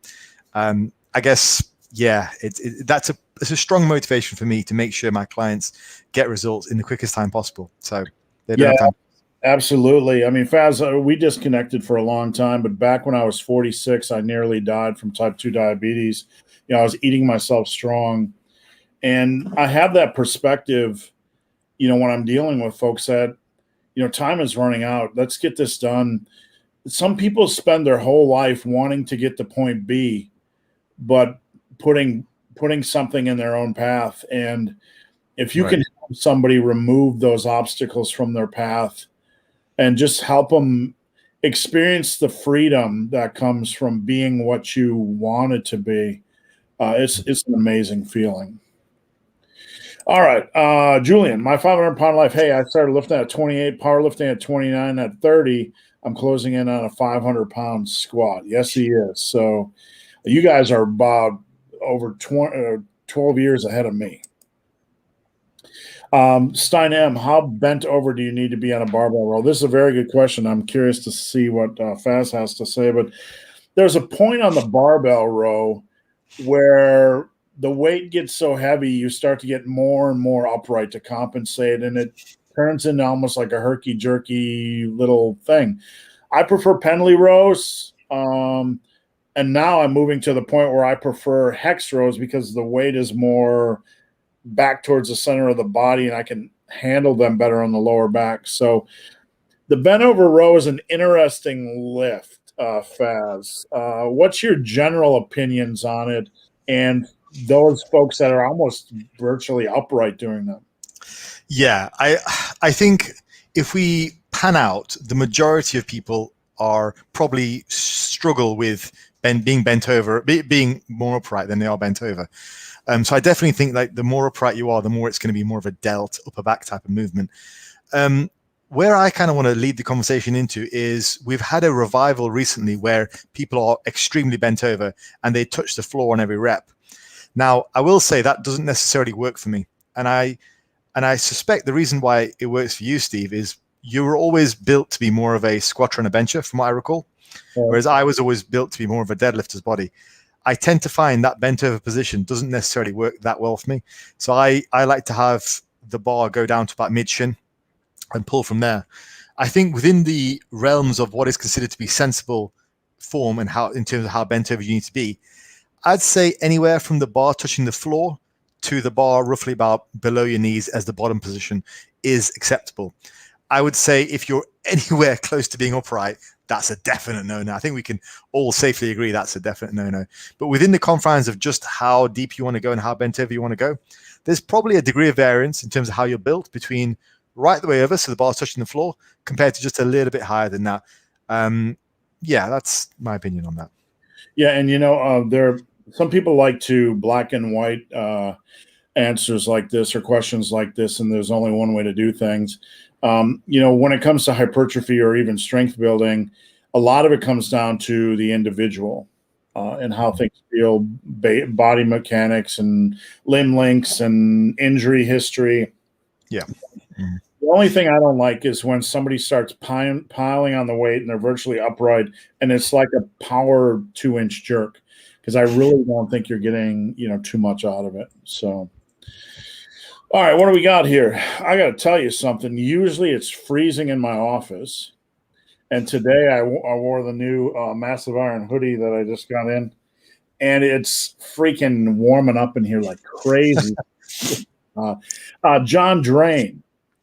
The face melting scene still holds up as one of the best practical effects ever. Yeah, that's in Indiana Jones. It's absolutely ridiculously silly. Do you guys recall it? Oh, yeah. Yeah. I think that face melting scene is only matched in ridiculousness by the face melting scene from RoboCop, if you remember that, the original one. Yeah. Did you remember that? Yes, I actually watched that maybe about a month ago. I was just on like an 80s action movie kick, and I wanted to watch something mindless while I was eating dinner one night, and I'll go back and rewatch that. And like when Murphy gets shot up in the beginning of the movie, I mean that's a gory freaking scene, man. It's brutal. Yeah. You know what we were talking about after we watched Indiana Jones is like Indiana Jones and the movie The Thing. I believe that was 81. Yeah, 81 or 82. Yeah. Like the special effects don't hold up well, but if you watch like Alien or Aliens, Alien, because it's more from that era, Alien could have been put out this year. I mean, there's not a lot in it that loses its, it's rather timeless compared to those movies. Yeah. That's my opinion. Yeah. All right, Matt Evils. I think I got it right this time. How would you prioritize a muscle group? More frequency, more volume, more intensity? Volume, intensity, and frequency, 3 periods of the triangle. And just for those keeping score at home, when you increase the frequency, you either have to lower the volume or the intensity. When you increase the volume, you have to either lower the frequency or intensity. When you increase the intensity, you have to lower the frequency or the volume. So there has to be some basic. That's a dumbed down way of looking at things. And Faz can correct me if I'm made it too dumbed down. But to prioritize a muscle group, if we're looking for growth, frequency is not necessarily the holy grail. It's volume equated over the course of a week, basically.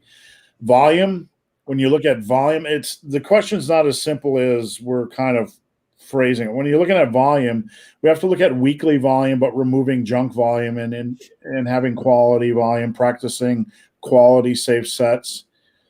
And when you say intensity techniques, intensity can be strength relative to your 1 rep max, but here we're talking about like supersets, drop sets.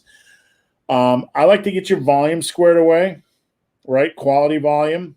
I don't worry about frequency. That's usually dependent on the individual, where they're at, likes, dislikes, equipment. Intensity, that's kind of like the sprinkles on the icing on the cake for the most part. Last set, if you want to do drop sets, you have a little bit extra energy, you want to run the rack, whatever. That's kind of where I worked at. I don't like workouts where everything's a superset or everything's a tri-set or everything is all the same. So that's just my personal thought. It feels more like cardio. Faz, any thoughts on this? So I think Steve's covered this really well, but I'll share with you, Matt Evils, how I did a specialization. So when I finished my powerlifting career, I was deciding to go into bodybuilding. I had a really good chest, back, and quads, really good. Now, what I did was I essentially spent a year specializing on my delts and my biceps, which worked really, really well.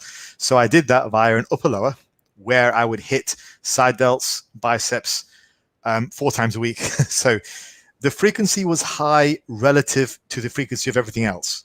So I'm not suggesting a blanket 4 days a week. What I'm saying is, if you're currently on a bro split where you're hitting everything once a week, perhaps an additional day would be not a bad idea, because that would just allow you to hit it a couple of times.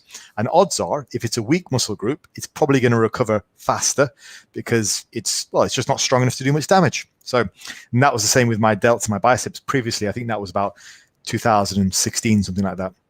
So I would potentially up the frequency, potentially up the volume.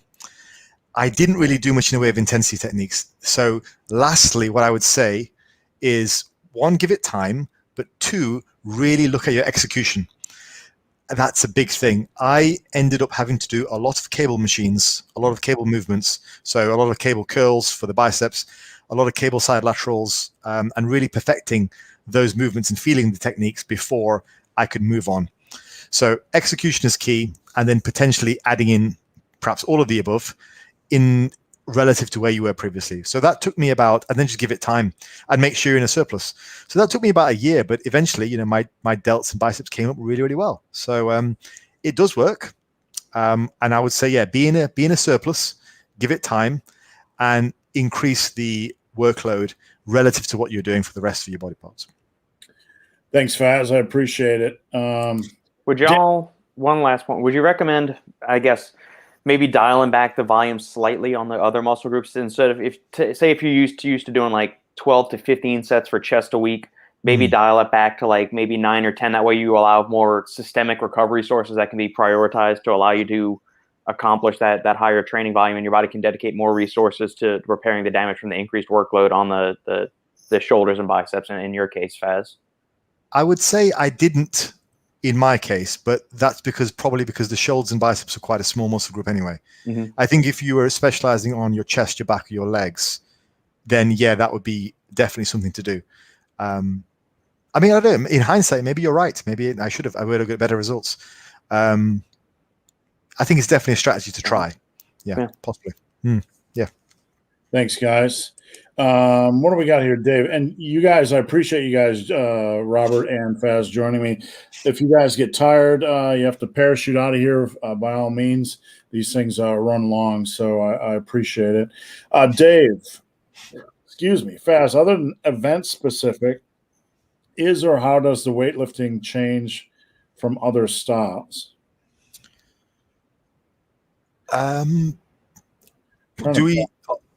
Just to clarify what we're talking about here, are we?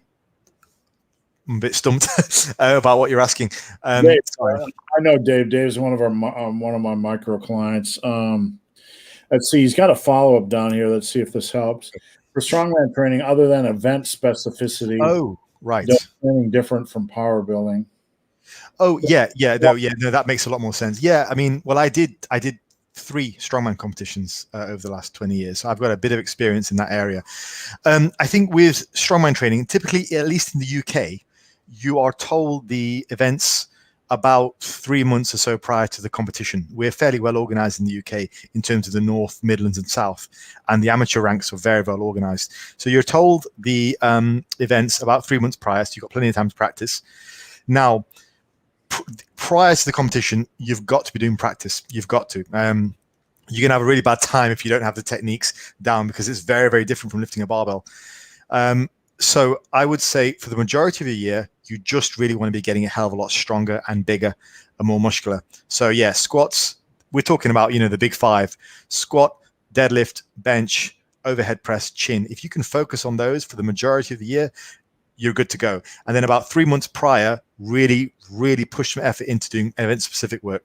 I would recommend at least, well, there's two ways of setting up your training across the week. One is perhaps the more practical way if you have to travel to a gym with strongman access, which is to have one day on the weekend where you just do your events. So Saturday, you travel to the strongman gym and do your events. And during the week, you have your split where you're training, your regular lifts, perhaps condensed a little bit to allow for more recovery. The other way is if you have actual access to the strongman implements during the course of the week, you can mold them into your training days. So let's say you do 4 days a week where you have a squat focused day, and then a deadlift focused day and a press focused day. Perhaps on the squat focused day, you could do your yoke, if that's a thing. Perhaps on your overhead focused day, you could do a log lift, and you get the idea. So that's kind of how I would implement a couple of different ways.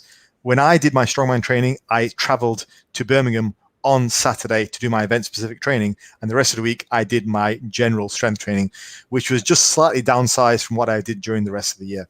So hopefully that answers the question.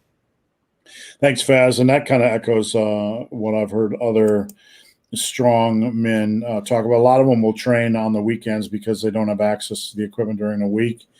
So I appreciate it. Faz said thank you to John Allen. You can see right there, that's the channel, and that's Mr. Shredded Wheat. Faz lifts himself. You guys can go follow his YouTube. Leon, I'm going to dump this one on Robert's lap. Is it important to hit every muscle group twice a week or twice every 7 days, doing push-pull legs 2 days training, 1 day off? In the context that all training volume is accreted across the week, no. But if you are somebody that's trending towards you're hitting your natty potential max, then maybe dividing it up, and that'll allow you for greater overload during the week. So like going back to what Steve said earlier, frequency is a way to manipulate the volume to allow you to accumulate a higher overall total workload by the end of the week. All things being equal, if you're still hitting 12 hard sets of chest throughout the week, whether you're doing that once a week or twice a week, you're going to get the same results over the long term anyway. The caveat to that is how much effort are you able to put into those last sets? So if you're going to cram all your chest work on a single day, are you locked in mentally and physically to be able to push yourself to a high level of fatigue on those latter sets when you're deep into the workout? If you're not, then shifting it to having greater frequency 2 to 3 times a week would be superior in that you're able to create more overload and give a higher degree of effort to those sets and induce more tension and fatigue in the muscles. But if you're a rock star and you can just beat the shit out of a muscle group for 10, 12, 13 sets in a single workout and you can stay locked in the whole time, your results are going to be the same. It's just there's that element of individuality where what do you prefer doing? Do you start to get any kind of like nagging joint pains, or like if you have just a pressed focus day, is your chest really the limiting factor? Do your delts start to get a little weak and that's holding you back from overloading your chest? So there's a couple of different things that we got to take into consideration when we're answering that. But from the most recent analysis from Schoenfeld and friends, it's frequency in the context that volume is equated doesn't really amount to a whole much. Yeah, I mean, if I can sort of piggyback on that, Robert has said exactly what I would say from both anecdotal and a scientific point of view. I just want to say, though, I've been interviewing a lot of very big bodybuilders on my podcast, and the commonality is, this is going to sound really meatheady, so I apologize, but the commonality is they all do a bro split, right? Yeah. They don't have a massive amount of volume, And yeah, I know we can argue about genetic outliers and blah, blah, blah, but these are guys who they're 280 pounds in the off season and they're hungry to get their pro cards. And in the time I've interviewed them, 2 of them have got the pro cards. They all do a pro split with relatively low end volume. And, so it's training a muscle group once a week. Take from that what you will. That's all I'm going to say. Yeah, Faz, that's one thing I've pushed over and over and over again for the last 15 years. Hard training is more important than majoring in, how often you're training. And being an industry insider with Muscle and Strength, and obviously early days with Muscle and Brawn, and then Tiger Fitness, and having, I trained with Donnie Thompson, was the strongest power lifter in the world. I've trained with Ronnie Coleman. I tell people these stories, everybody from the Hodge twins to Jerry Ward to whatever. And you play that side by side with all the transformation stories I've done on my time in the industry, 99% of people use bro splits. So I've always said, regardless of what you think about training, you might need to realize, or you might need to come to grips with the reality that it's not just about split. It's about something a little bit bigger than that. So I'm glad you brought up that point.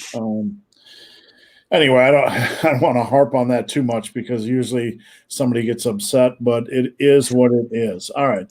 Tamir, hit them likes, guys. Thank you, Tamir. And Robert, I'm going to let you feel this one from my 500-pound life. Okay, who doesn't like shooting? Go, Robert.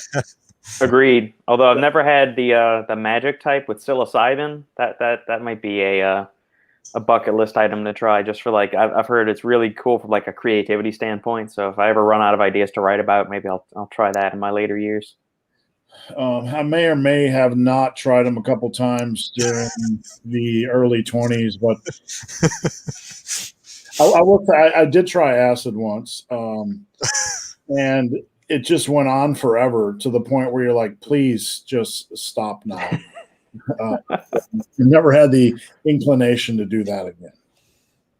All right, what do we got here? Vanessa Ortega Ramon. I just started taking lion's mane. How do you recommend consuming it? I just I take the scooper out and I just shove it in my mouth just because I don't mind earthy tasting things or bitter things. I also mix it into a protein yogurt bowl at night. So I've got Greek yogurt, a scoop of protein powder, mix that in, throw some frozen berries, eat it that way. You could throw it into a protein shake. You could mix it into your pre-workout if you wanted to, or your post-workout shake. Anything. I would hesitate in putting it in boiling hot liquid. So if you have a cup of coffee, you leave it sit on your desk for 5 minutes and it cools down a little bit, you can mix it in there. I just wouldn't put it in boiling hot water because that's going to degrade a bunch of the fun little bioactives that are in there. Thanks, Robert. Let's see. When you said earthly, I started to dream of soy sauce and sushi. So I think possibly the most asked question: how many sets per week should I deadlift? I have not talked to Faz in over 15 years about deadlifting, so I'm going to say my spiel and then let's see what Faz has to say. I do not like overworking the deadlift. So generally, when I'm training somebody, I start them at no more than 25 reps a week. And, depending on the individual, we might rotate variations every other week until we get in the groove with the deadlift. So I kind of use I'm kind of from the Louis Simmons camp. I think the deadlift can take more than it gives. So I would rather start somebody slow, get their form up to speed. And there's been periods, don't get me wrong, where I've done a lot of high volume on deadlifts. And it's kind of like the blue-collar job approach, but my intensity has been really low. One workout I streamed live on God knows what back in the day, I did 500 deadlift reps with 315 over 5 hours just because I was stupid that day. But, that was 50% of my max. So that's where I kind of start with the average individual. What are your general thoughts, Faz? So I think this is an area where individuality really comes into play. And this is kind of what I was alluding to earlier, where I think, Steve, you're naturally built as more of a bencher and squatter, and I am naturally built as more of a puller. Now, this is where our experiences, I think, differ. When I was at my absolute strongest, I was deadlifting, and you guys are going to think I'm crazy, but I was deadlifting heavy 4 days a week and light 2 days a week. So I was doing essentially squat, bench, and deadlift 6 days a week. That was when I was at, and I built up to that point over the course of 2 years to get to the point where I was at my strongest. That is probably a conversation for a whole different podcast. But I found that frequent high intensity squats mostly gave me nothing but knee pain. Frequent high intensity deadlifts were absolutely golden for me. So I think this is more in part in terms of how you're built. So I'm very much natural deadlifter. So even when I was a lot younger and a lot weaker, and I was just starting off, I could deadlift and partial deadlift and stiff leg deadlift a lot and really respond well from that work. Make me do more than a few sets of squats per week, and I'm going to get knee problems. Things just aren't going to be pretty. I believe that's because my leverages, my proportions probably made me a much more efficient deadlifter. And it was only years later, when I really perfected squat form, that I became a better squatter and was able to do that more frequently. But even then, it still would highlight some issues in my left knee. So I think there's a lot of individuality when it comes to what you respond well to. So yeah, but if I was training somebody else, and so for yourself, Sebastian, I would say whatever you're progressing with is fine. And then when you stop progressing, I would potentially look at adjusting volume either up or down. If you're getting hurt constantly, adjust the volume downwards. If you're recovering, great, but you're not gaining strength, adjust the volume up. That's what we used to say back in the day. You know, you've got two options. If you plateau, you can either up the volume or you can lower the volume. And how do you know what to do? Well, if you're constantly getting injured, probably lower the volume. If you're just recovering great and you're just not getting stronger, try increasing the volume a little bit. Yeah, that's my thought process. Well, I will say, Faz, I really got interested in the deadlift in about 2005. I was working as a machinist, and I met a power lifter, and he introduced me to this sport where you could eat pizza and drink beer post workout. And I said, lifting? Okay, I'll give this a try. But he introduced me to Westside. He introduced me to really deadlifts, because I wasn't really in the bodybuilding world I grew up in. The deadlift wasn't really a lift we focused on. And the point here I'm trying to make is, when I got into the deadlift, my job as a machinist was to lift engine blocks all day long. I would lift them off a pallet. They were anywhere from 40 to 80 pounds all day long for 8 hours. Lift them off a pallet into a hone. Lift them off the hone into the floor. Lift them off the floor into the washer. Lift them off the washer into a drying rack. Lift them off the drying rack into the oil drum. Lift them off the oil drum into the pallet. I had like and I know it sounds ridiculous, but I had to lift each block like 8 to 9 times and do 70 a day. I was deadlifting lightweight all day long. And during that time, when I was doing that, I took my deadlift from the first time I tested it was 375 to 675, while I was doing a lot of repetitive lifting similar to a deadlift. So it is what it is. I'm not saying anything, but I just wanted to say that I'm not against a lot of deadlift work as long as the intensity is moderated. Yeah. All right, ramble on. We didn't put Robert to sleep. Austin X733 about nutrition. How much weight from glycogen and water do you think one can regain after stopping a cut and going back to maintenance? Any thoughts?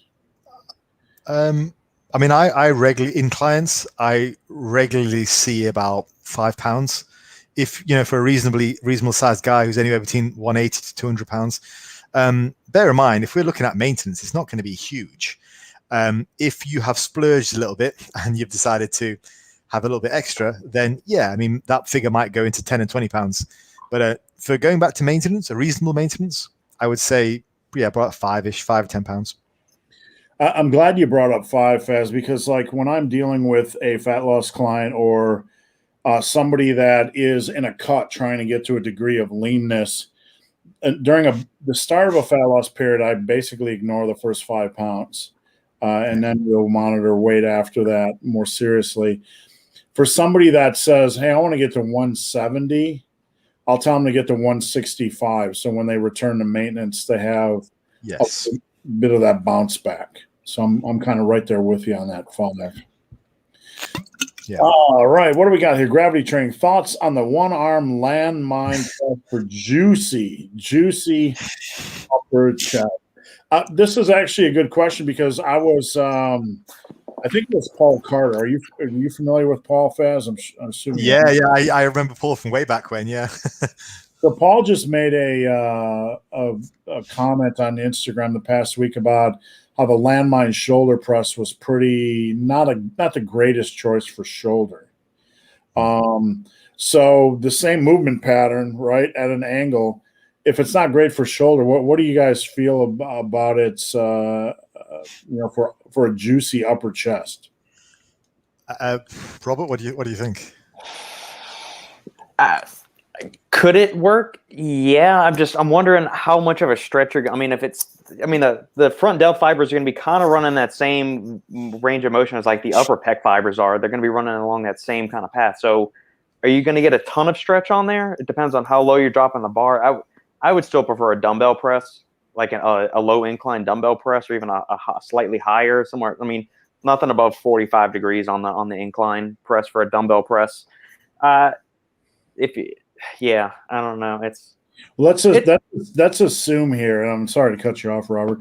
Let's assume you're training at home and you have a barbell and no incline bench, and we're working off the premise that working a muscle from different angles might be beneficial for the muscle building process. How are you going to approach the upper chest in that world? You could do the landmine press. You could also do decline push-ups. Get your feet on a chair, elevate your hands on some plates, and you can do decline push-ups with a deficit to where you get a really great stretch on the upper pecs because you're able to drop your torso below the plane of your hands since you got your hands up on plates and you got your feet elevated on a box bench, step stool, something like that. Do that way. You can do dips. Both of those work. Yeah, and you could also elevate the head of the bench just slightly with a 45. It's a small angle, but if that's enough, that's very cheap. Let's go ahead, Fast. I just had a quick look at Paul's post while you guys were speaking, and I do like Paul. Like, he really tells it like it is. My issue with the landmine press is there's a real lack of stability from where you're pressing from. So I don't really think you're going to get any serious strength training done from that movement.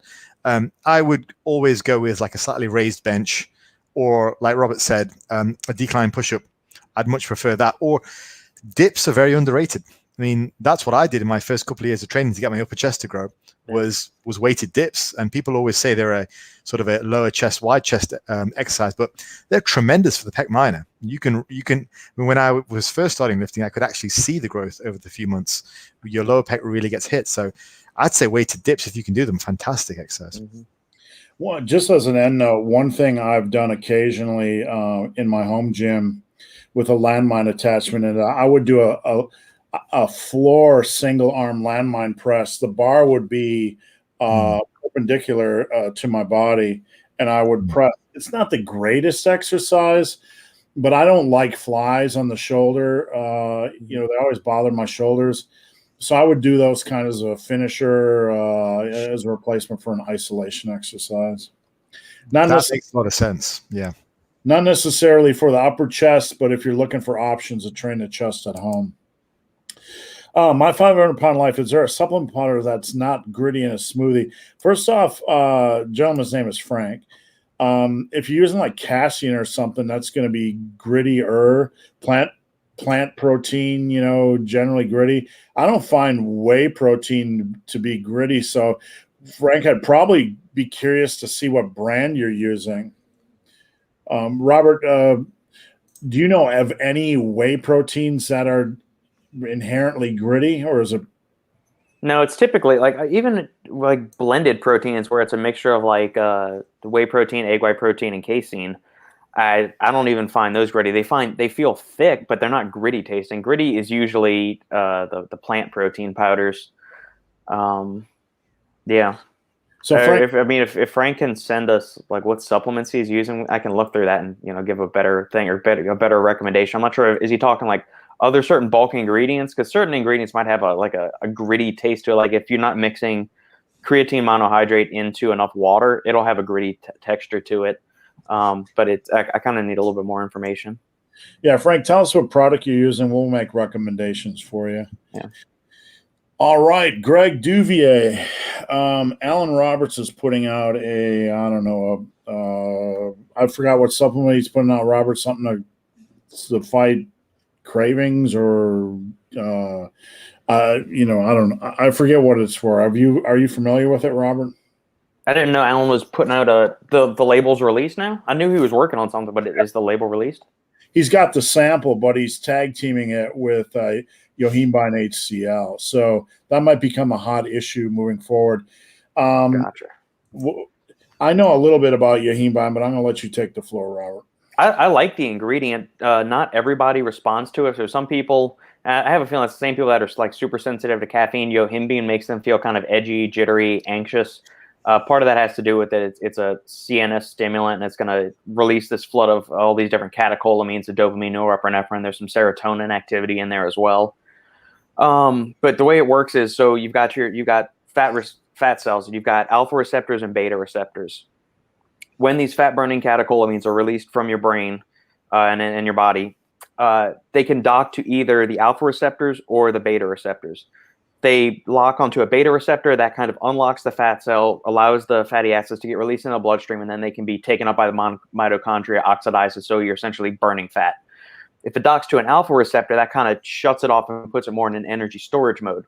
Yohimbine is an alpha receptor antagonist. So what that does is that it'll bind to that alpha receptor, effectively block that, which is allowing those fat-burning catecholamines to go and dock more prevalently to the beta receptors.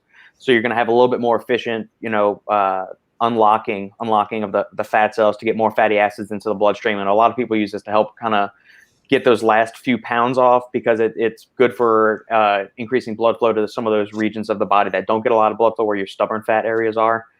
Pretty good for appetite suppression, really good for energy.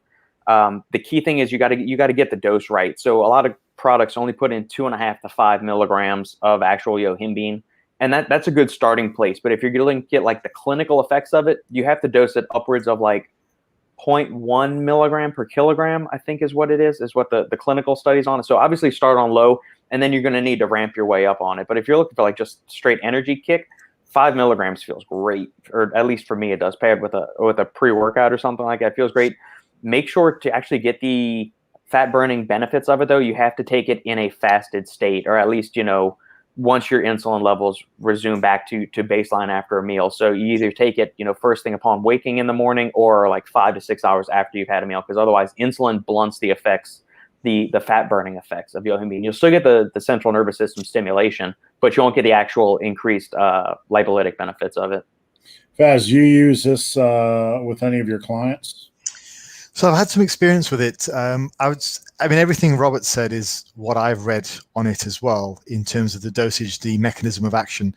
I would say it's something which you should consider using when you're very, very lean, like to get from perhaps 10% down to 7 or 8. I think there's a degree of variance, but I think it's quite a stressful compound. So if you're taking it at a higher body fat, like 20%, not only is it going to be probably more stressful on you due to the body fat, but also you're going to be targeting stubborn fat, which you don't really need to at that stage. You just need to get the majority of your fat off. So I think it's fine for the last few percent. Also, all the caveats that Robert said apply. Make sure you're doing it when you're fasted. In terms of a protocol, I'm not recommending anyone do this, but to make the most effective sort of stack would be fasted. Okay. You could also take it in addition to caffeine. And there are various other compounds, which I'm not sure if we want to really get into at this stage, but I think probably the best thing to do is tell people to go ahead and look at Lyle McDonald's stubborn fat solution. There's a whole list of protocols in there of some good supplements and some naughty supplements, which you can take. So it's not something I want to discuss here. But Stubborn Fat Solution by Lyle details all of that in terms of a very effective protocol for how to use your HIMBIND. Yeah, on the natural, I'm not going to touch on the special supplements, but on the natural side, you can go with citrus aurantium extract or synephrine. So that we talked about alpha and beta receptor agonist. So yohimbine is an alpha receptor antagonist. Synephrine is a beta 3 receptor agonist, so it stimulates that, so it causes that unlocking of the fat cells to increase lipolysis. It's also been shown to be a safer alternative to ephedrine for people that might be more inclined to have adverse cardiac effects from that, and it's been shown to be effective in increasing energy expenditure and exercise performance in combination with caffeine. So you put caffeine, yohimbine, and synephrine in a stack, man, you got a good fat burning stack there. So speaking of Lyle McDonald, all you guys head over to Lyle's channel and spam his YouTube comments saying to come on. Lyle responded to an email saying he would come on Massive Iron. We're going to talk a little bit about the transition over the years from bro split to full body and now going back to bro split. So give him a reminder to check his email. Dave, for the caffeine and creatine, it's also a bit of a wash since creatine is a saturation thing and caffeine is acute. Small difference in uptake won't matter after saturation. Thanks, Dave. We'll just leave it at that. Yari, does any of you recommend 15 to 20 reps for a weak person? To be fair, that's kind of asking, do you recommend somebody that's trying to lose weight, eat steak? It's kind of a non-question. I'll toss this to Robert for starters. To recommend 15 to 20 reps for a weak person? On certain exercises, like a isolation lift, I can see 15 to 20 reps on that, but that's going to be it's 8 to 12 reps because let's say you're really weak and you're just getting started. Doing the higher reps, there's going to be more of a chance for form breakdown. You're not going to be locked in as mentally with that. You're not going to know how to push to that fifth gear. So there's a bunch of chances things could go wrong in that. That's why you want to go in a more moderate rep range, 6, 10, 12 reps from there. That way you're building strength. You're not going to check out mentally because you have to do so many reps just to fatigue the muscle. You're also working in a better movement pattern to where some of those stabilizing muscles won't fatigue, cause your form to get all shoddy there. Yeah, Faz, you want to jump in on this one? Yeah, I would say with this, I saw a local coach talk about how here's a way to get stronger, which is to target 6 to 30 reps. And I think that's quite good because the science says, you can get stronger and bigger with 6 to 30 reps. But practically speaking, how many of us realistically program in 30 rep sets for clients on a regular basis? We don't really, because quite simply, it's really hard to work hard at 30 reps. Like, when does a 30 rep set really end? You can just keep pushing it out for ages. So I would say for a weak person, it's probably more reason to avoid 15 to 20 reps. Actually, I think you should go down a little bit lower. It's easier to work harder in the 6 to 12 rep range than it is to work hard and close to failure in that 15 to 20 to 30 rep range. Like, you've really got to be disciplined at 15 to 20 reps to reach, failure or close to failure, to work hard, basically. Whereas 6 to 12, maybe 6 to 10, 6 to 8, that's a great range. You can lift heavy. If we look at the Henneman size principle, you're recruiting a lot of muscle fibers right from the off as well. Yeah. I would say for the weak person, you got to bring it back down.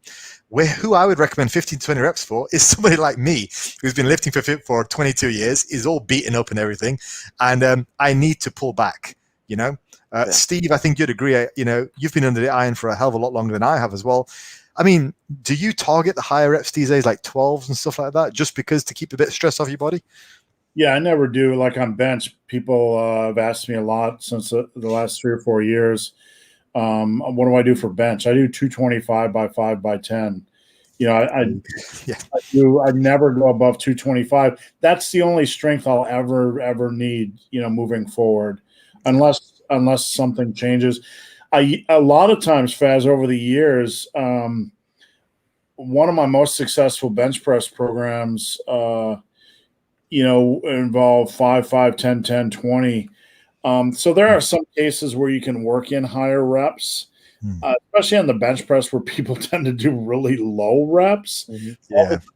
But Faz's point stands. I mean, the older you get, a little bit higher reps is better to sustain strength, is better on the joints, et cetera. To your point, Faz, it's becoming more and more clear to me in the modern landscape of lifting that people don't understand really how to work a set properly when it comes to hypertrophy. And here's what I mean. Like, I always controlled the negative. I didn't slow the negative, but I always controlled the negative. I didn't do that on dumbbell rows or heavy barbell rows, obviously, because I didn't want to stress the bicep. But if I'm doing a lat pull down, I'll do the pull and then I'll control the negative. That's built in. That mechanical tension or time under tension, I didn't seek it. It's just how I lifted, because I have the philosophy, either you control the weight or the weight controls you. And if the weight's controlling you, it's going to beat up your body. That's my philosophy. So you see some people on social media doing a set of curls like 20 reps in 3 seconds, right? Like, there's no time under tension, mechanical tension, no focus at all. If you are doing a good controlled set, right, it's hard to do that for 15 to 20 reps. For me, yeah. I mean, so it's tough. If I'm going to do that type of stuff, it's going to have to be rest pause where I do 10 reps, rest 15 seconds, do 5 more, that sort of thing. So that's my thoughts. And sorry for the Beavis and Butthead, but I couldn't resist. That's a throwback, Beavis and Butthead. You guys hanging in there? We're at 2 hours. We got a whole swarm of questions. So if you guys need to jump, go right off. Would you rather on the big 3 sets of 8 with the last set AMRAP, or sets of 10 with the last set AMRAP? For beginning clients, I tend to be more 3 of 8 on squats and bench, just to get some rep volume in, and I change things once they have pretty good form. 10 reps is fine on the bench. 3 sets of 10 on deadlifts or squats, not something I generally do for the average individual, because you start to get in. It starts to be a little bit challenging from a volume standpoint. So it sounds nuanced, but yeah. Any thoughts on that, Faz? I'm not a massive fan of AMRAPs or with beginners, just because the form can get really quite scrappy. And particularly on the big 3, like if you're AMRAPing on a deadlift, even I would be asking for trouble at that stage, and I'm pretty adept at deadlifting. So I would say you've got to be careful with the AMRAPs. You only really want to implement those if you are very well experienced with the lift and aren't likely to injure yourself. So I'm the same way with Steve in that respect. I'd be more likely to go with 3 sets of 8 or something like 3 sets of 5 to 8. So you can really focus and hone in on the form. So yeah, 2 things there. Keep the reps a little bit on the lower side. It relates back to Yari's question about working hard in that shorter rep range. And then also maybe avoid the AMRAPs unless you're very, very confident with your form. So just to end cap what Faz says, if you're in your first year of training, it should be AMRAP. It should be safe reps. If your form breaks down, pull the parachute on that set. So I'm right there with Faz. Now I got to figure out where we were in the conversation, because there's a billion here. All right, Brie. How do I get better at push-ups other than doing more push-ups? Robert? You can send me a form video and we can look at it, but tighten your butt, your quads, your core, lock everything down, keep it nice and tight, and then bring your chest down to the floor. Screw everything in, try and make everything as tight as possible. If you got any leaks in the kinetic chain, that's where it's going to be the struggle. And I would say don't. A lot of people say go to your knees for push-ups. I don't like that, because it throws off how to understand how to move your body through space in a proper way. I would rather you do like an incline push-up where your hands are on like the bathtub or the kitchen counter or a weightlifting bench or the sofa or something that way. And then as you get stronger, then you start dropping the level of the incline, and you can work your way that way as you build up strength. Yeah. How do you get better at bench pressing. You bench press more. How Yeah. do you get better at maths? You do more math puzzles. I don't know. Yeah. Work on your form, tighten everything up, and just give it time. Yeah, when it comes to body weight stuff, I tend to be like, if you're struggling with push-ups or pull-ups, I would typically recommend 3 days a week or every other week at the end of your workout, just doing some, practicing them, getting some in. Frank Fitness, cheers, guys. Have a great weekend. You too. Ricardo, barbell lifts have helped masters. Body weights are not very effective. A body weight exercise can be as effective as anything else if done properly and micro-loaded. When it comes to dips, pull-ups, and Faz, you see this as well. Johnny Go Get It is doing 12 pull-ups, and then the next thing he's got 75 strapped around his waist for 2 sloppy reps. There's like no middle ground, no micro-loading, right? Yeah. So that's a huge thing. I mean, if we look at what is the goal of exercise, how do we get stronger? We get stronger via incrementally adding weight, maintaining excellent form in moderate rep ranges over time. Now, the issue with bodyweight lifts is that if you can't incrementally add to them, you're very much stuck for what you can do to get stronger. Of course, you can add repetitions, you can add sets, you can decrease rest periods, you can do all that kind of stuff. But in my experience, and I don't know about you guys, most people, they get lost when they're doing that. Like, I've very rarely seen people systematically reduce rest periods, add weight, add volume to the point where they get very, very good at doing bodyweight exercises. Frankly, life's busy. We're all stressed. You know what I mean? It's just easier to add 2.5 kilos or 5 pounds to the bar every week. So yeah, in that case, and barbell lifts, typically you can start a lot lower. I mean, for some people who I work with, they won't be able to do a press up to begin with. So just saying, hey, just do bodyweight lifts is not the best idea. They're better off doing a barbell bench press. It's just easier. There's a lower barrier of entry. They might weigh 100 kilos, 120 kilos. Asking them to do a press up could be disastrous and very unrealistic and very demotivational. I would rather them incrementally load a barbell. So to that end, yeah, I'd agree to a certain extent for sure. Thanks, Faz. What do we got here, John? Are you not working hard enough during a workout if you aren't sweating or breathing heavily? I mean, that's going to be exercise dependent, really, and conditioning dependent to a certain degree. Sweat, I don't really care. Sweat is nothing you should pay attention to. There's too many variables with that. Breathing heavily, there's some exercises if you get done with a set of squats and you can hold a conversation, you might not be squatting heavily enough. So don't focus on that. Don't focus on that stuff. Focus on the tried and true, reasonable amount of volume, or decent program, progressive overload, etc. I'm going to skidoo on to the next one. We got Stian. I'm struggling with serious anxiety. It's hard cognitively. Resistance training or endurance? Yes. That's my opinion. And I'll keep this short and sweet. Anxiety, I don't know the source, but resistance training does good for confidence over time, both physical capabilities and how you look. And endurance, it's good for blowing off stress, taking the edge off in a different way. I like the combination of both. I really do. And this is not a simple question, obviously, because we're dealing with a psychological condition. We don't know the cause. But I see no downsides to both. Robert, I'm going to bounce this off you before we hit fast. Yeah, I mean, you got to get to the root of the problem first. If you're just looking for a way to get rid of stress levels, both, any exercise, even going out for like a 10-minute walk in nature or something, man, just unplug.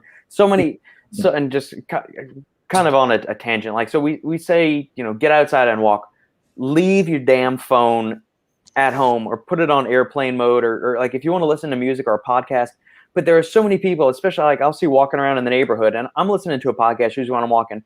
There are people sitting there and they're walking down the street and they're just looking at their phone the whole time. People are so addicted to technology. And I realize the irony of this. I'm saying this on a live podcast through which people are viewing this on a phone and laptop. I understand that. But at the same time, there's points in your day where you got to unplug, go read a book, go walk and don't bring a phone with you. Don't stare at her. If you're going to go on a walk, put it on airplay mode. If you're training at the gym, put it on airplay mode. Don't be trying to insta tweet while you're in between your sets or something. So a lot of that has, like, you may not realize how much stress and anxiety that having that little phone always attached to you is, but an email, a text, a tweet, something else is always like a nanosecond away. So if you can detach from that for even a little bit, that can massively help just some of that subconscious stress and anxiety you might be feeling. But any exercise is good exercise if you're looking for just like pure stress reduction. Faz, anything to add? I think if I might be a little bit presumptuous, if this person has come from perhaps an endurance training background and is moving into resistance training for the first time, try and have a plan. I have a few clients who do struggle with anxiety, and one of the things that they really benefit from in my coaching is that I give them a plan. They can go in with the blinkers on, do what's on the routine, and get out. And that provides them with a great degree of comfort that they know what they're doing. They go in. And because partly what people think is, they go in, they're not too quite sure what to do. Oh, all of a sudden their mind starts wandering. People are watching me. They know I don't know what I'm doing. Oh God. And so if you give them a plan, they know what to do. They go in, they get the job done, and they go out. That tends to work quite well. So I would just say, go in with a plan. And that should help if you are coming from a endurance background. But I suppose conversely, the other side's true as well. If you are coming from a weight training background to the endurance side, make sure you've got a plan. That should help your anxiety a little bit. I'll be right back, gentlemen. All right. He's the first one to tap out to urinate. Yeah, that's what it is. I'm about to go myself. What do we got here? Ricardo, she knows nothing about strength training. Not sure what you're mentioning there, Ricardo. Was that the girl you were referencing earlier that was doing all the nonsensical movements on our Instagram feed? Yeah, probably. That's right. Sorry. Nigel, since Robert isn't wearing a hat, he also shouldn't be wearing a shirt. Agree or no? I definitely agree there. What's the maximum protein the three of you need to bulk? Maximum? Well, there's a practical maximum. I mean, your diet needs balance. Once you get it above, 150, 160 grams, a lot of it, regardless of all those studies and whatever and research, above that level, Robert, would you agree or disagree? A lot of it's just practical. What's your maintenance level? What do you like to eat? Yeah, now consuming protein above and beyond, greatly above and beyond what you actually need, the body's just going to convert it to glucose in that way, and it's going to get stored or utilized for some other thing. So it'll break down the amino acids into various other groups, and it'll end up being oxidized like carbohydrates would. It's a metabolically expensive process for the body. The minimum protein the three of you need to bulk, it's the same from what the research says, 0.72 to 1 gram per pound of body weight. I like protein-rich food, so I easily get 1 gram per pound, and typically probably closer to 1.2 grams of protein a day. Just get your minimums in and train hard. It'll all take care of itself. Symplectic X, do you have any advice on maintaining size and strength whilst doing endurance running? I'm joining the Army, so I'll have a lot of running. I joined the Army back in 91, and that was after 3-4 years of solid resistance training. It's very, very easy to maintain size and strength.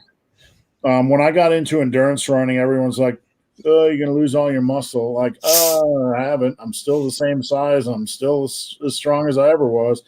So it's really easy. Like, once you have size and strength, it's easy to maintain unless the strength levels are like a 600-pound squat or ridiculous that requires a lot of heavy, intense time under the bar.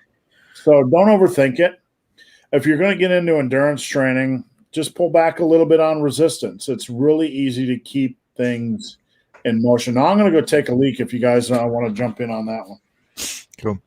I think if it wasn't covered already, diet's quite important in that regard. If your endurance training ends up causing you to lose quite a lot of weight, that's going to have an impact, certainly on your size. It may burn off some muscle, and definitely on your strength. So I just cover things from that perspective. If you are going to be doing quite a lot of endurance, then just make sure you're eating enough to at least approximately maintain your body weight. Once your body weight starts to plummet, that could be bad news for size and strength. Yeah. And I don't know. First off, thank you for your service, Symplectic. That's awesome. Thank you for joining the Army. But I would like to believe that they have resistance training equipment for them. So like obviously they're going to have PT every day where they're going to be doing running, push-ups, chin-ups, probably a bunch of bodyweight squats and crunches and all that stuff. So they're going to have the basic proficiency levels that they're going to have to do. But I'm inclined to believe they're probably going to have some kind of a resistance training equipment on base to where you can do that. But I mean, Faz hit it pretty much on the nose. Just eat, make sure you're eating enough, because you're going to be burning a couple thousand calories above and beyond what you're already burning on a daily basis once you hit a basic training. One of the really big things about fantastic things about strength training and building muscle is, for the most part, it's actually quite hard to drop muscle. So over the course of your lifetime, you should be increasing the amount of muscle mass you have on your frame, and it's just going to be, as we've talked about, so good for your health long term. So it's quite hard to get rid of muscle once it's there. Yeah. And if you do lose some once you get in the military, don't panic. I mean, once you have it, it's really easy to get it back. It really, really is. Brett, how's the trail running going? I haven't watched for a while. Good. I was being coached by one of the top runners in the world, and I learned a lot of stuff. I'm still training for my 96-hour run in October. We're scheduled to do it in October. And my goal is to hit 200 miles, because people tell me I can't do it, and I'm going to do it because I can't unless my body breaks down. But I've been running for over 3 years, and I can go out and crush a 2-hour run. That's an easy run for me right now. I mean, that's because I just go slow and low. I'm like a bulldozer. The only thing I have to adjust when I'm doing a 3, 4, 5, or 6 hour run is fueling, proper fueling. But where I'm at right now, I can go out and do a marathon or 50K on any given day without batting an eye. And, it's going well. So I'm looking forward in October for when it's done, because running that level is a lot to deal with mentally, So my dog has crept back in and is licking its butthole right behind me, so excuse you guys. What do we got? Brendan, do you have to change rep ranges so you don't stall? No. That is one of the most irritating things that gets passed around. So, Faz, I'll bounce that one off of you. Yeah, so I think rather than preemptively change your reps so you don't stall, perhaps let's just focus on improvement. I tend to think, actually, this is probably a related but separate, more general point. I think in general, people are far too concerned with what they're doing for that one session. It's like, what should my reps be? What should my sets be? Let's start a revolution, gentlemen, where we're focusing on the next 6 months, right? Let's focus on adding 5 kilos to the bar every month. Let's get 30 kilos onto our squat, bench, and deadlift in 6 months' time. Never mind about preemptively changing reps or exercises or whatever. Yeah. Let's just focus on 6 months from now. Where could we be in our squat, bench, deadlift, or whatever are your exercises? Sorry, going off on a bit of a tangent there, but let's think more long term, right? No, absolutely. Go ahead, Robert. Sorry. I was going to say he's right on, and a lot of trainers that'll say that you need to change your rep ranges or change your exercises every 3-4 weeks.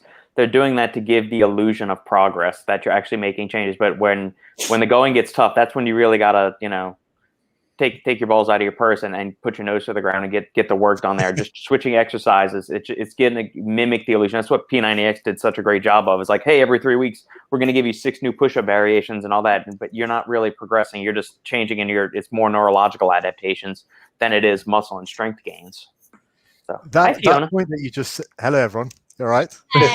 Sorry, Bubba Sausage is making an appearance. For a visit.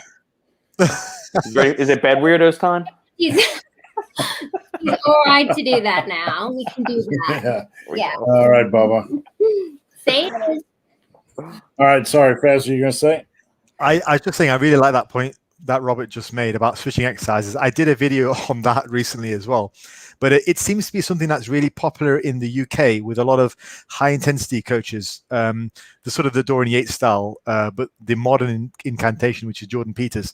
They tend to change the main exercise every couple of months.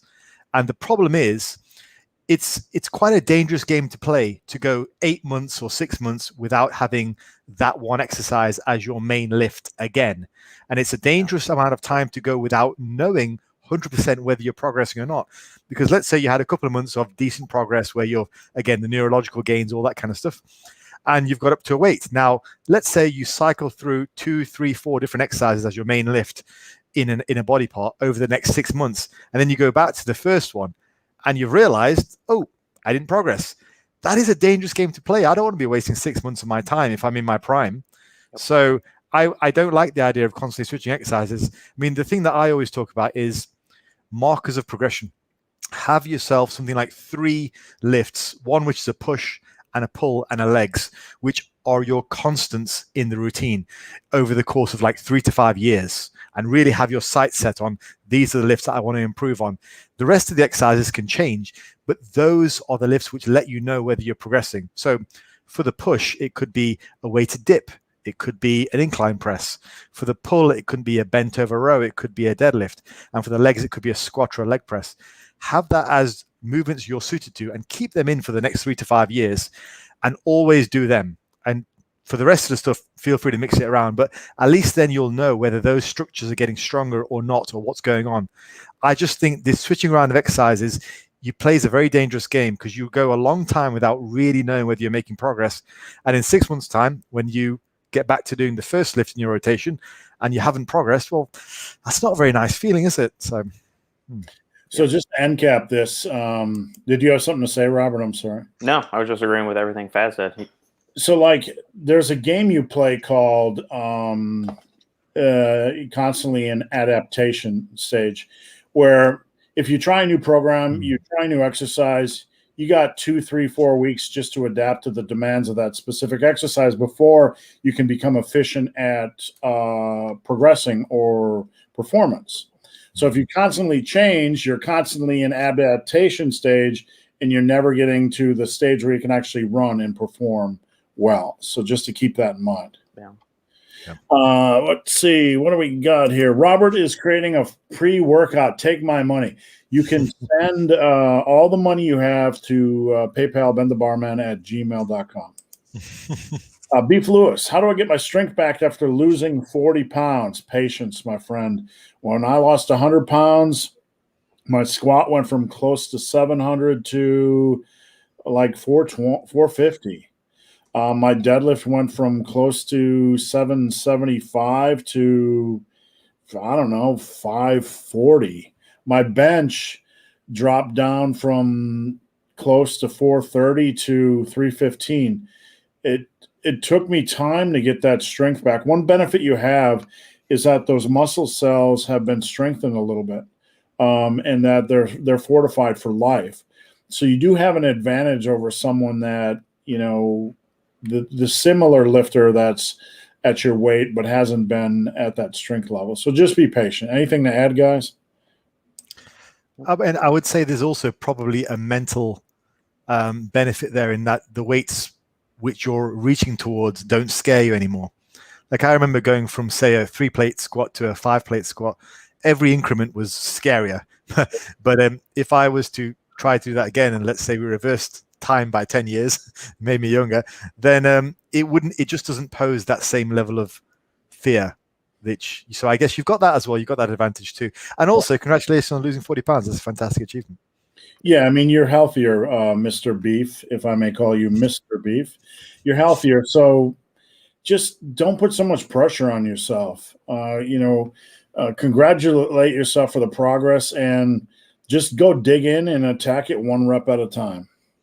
Brendan, what's your thoughts on 4-week periodized training cycles?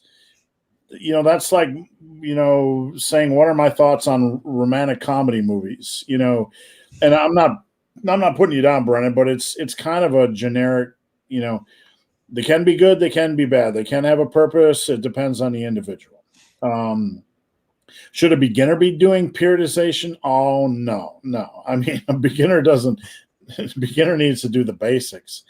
For intermediate lifters, you know, some intensity periodization is good with an eye on longevity, depending on the goals, but 4 weeks is a little bit almost too much for the average non-strength trainee who's just trying to build muscle. So, you guys have any thoughts on that? Nothing beyond what you've already said. Yeah, I mean, I probably do structured deloads more often than I think what you guys put together. So I quite like that. I still think 4 weeks is probably a little bit short. I would be more like 5 or 6. I do like to plan the deloads simply because I think there are probably areas in the body which aren't going to tell you if they're going to go wrong, like ligaments and stuff. So just to be safe, I don't think it's a problem necessarily with having some deloads relatively frequently. I think a better strategy may well be to do them more pre-planned, more naturally, but not everyone's particularly great at determining whether they need a deload or not. So to the question, yeah, they're fine. You know what, bottom line, if it's allowing you to progress, like I said earlier on, let's all be married to results rather than married to methodology. All right. So fast, one thing that endurance training, the world of endurance training taught me is kind of at the level I'm running at, every 4th week's a deload. So it got me thinking more and more as I was out there running, like for the intermediate lifter and longevity. And now that I'm older, that it's probably not a bad idea for the intermediate or seasoned lifter to deload every 4th week with an eye on longevity. Any general thoughts on that? Yeah, that's generally what I do with all of my clients. Unless they're ranked beginners, then they tend to go on a bit longer. I tend to have people deloading roughly by about the 5th to 6th week. And that's, I also train a lot of athletes as well. So I'll train soccer players for you guys, football players, hockey players, CrossFitters. And to do that, I like to have structured deloads. And I find you can preempt a lot of injuries by doing that. And if you're just slogging all the time without a break, the thing is, your athlete's not going to tell you whether they're tired. If you ask a well-motivated athlete, hey, dude, how are you feeling? They're like, great, let's give me some more work to do. They're never going to tell. And it'll be the same for us as well. Like, we never really, I'm awful at taking breaks myself. Shoulder will hurt, everything will start falling down. And, it's one of those where I'd rather preemptively deload these days than reactively. So I would agree with that, Steve. I think I personally have pushed for structured deloads far more than sort of like intuitive ones. Yeah. Thanks, Faz. I appreciate it. All right. I've had a 5 Up on Life. You can follow Frank on Instagram at Frank McCuff. Let's see. Hitting the gym when this is over. We might never be over today. We got tons of questions. We're going to break a record today. It's all Faz. For anyone who wants to look me up. John, at Faz Lifts, I've been a boxer in the past. I've done the weights in the hands thing to improve punching speed. Faz, you know what I learned? I was a crappy athlete when I went to college. A bad vertical jump. Couldn't hit a baseball for power.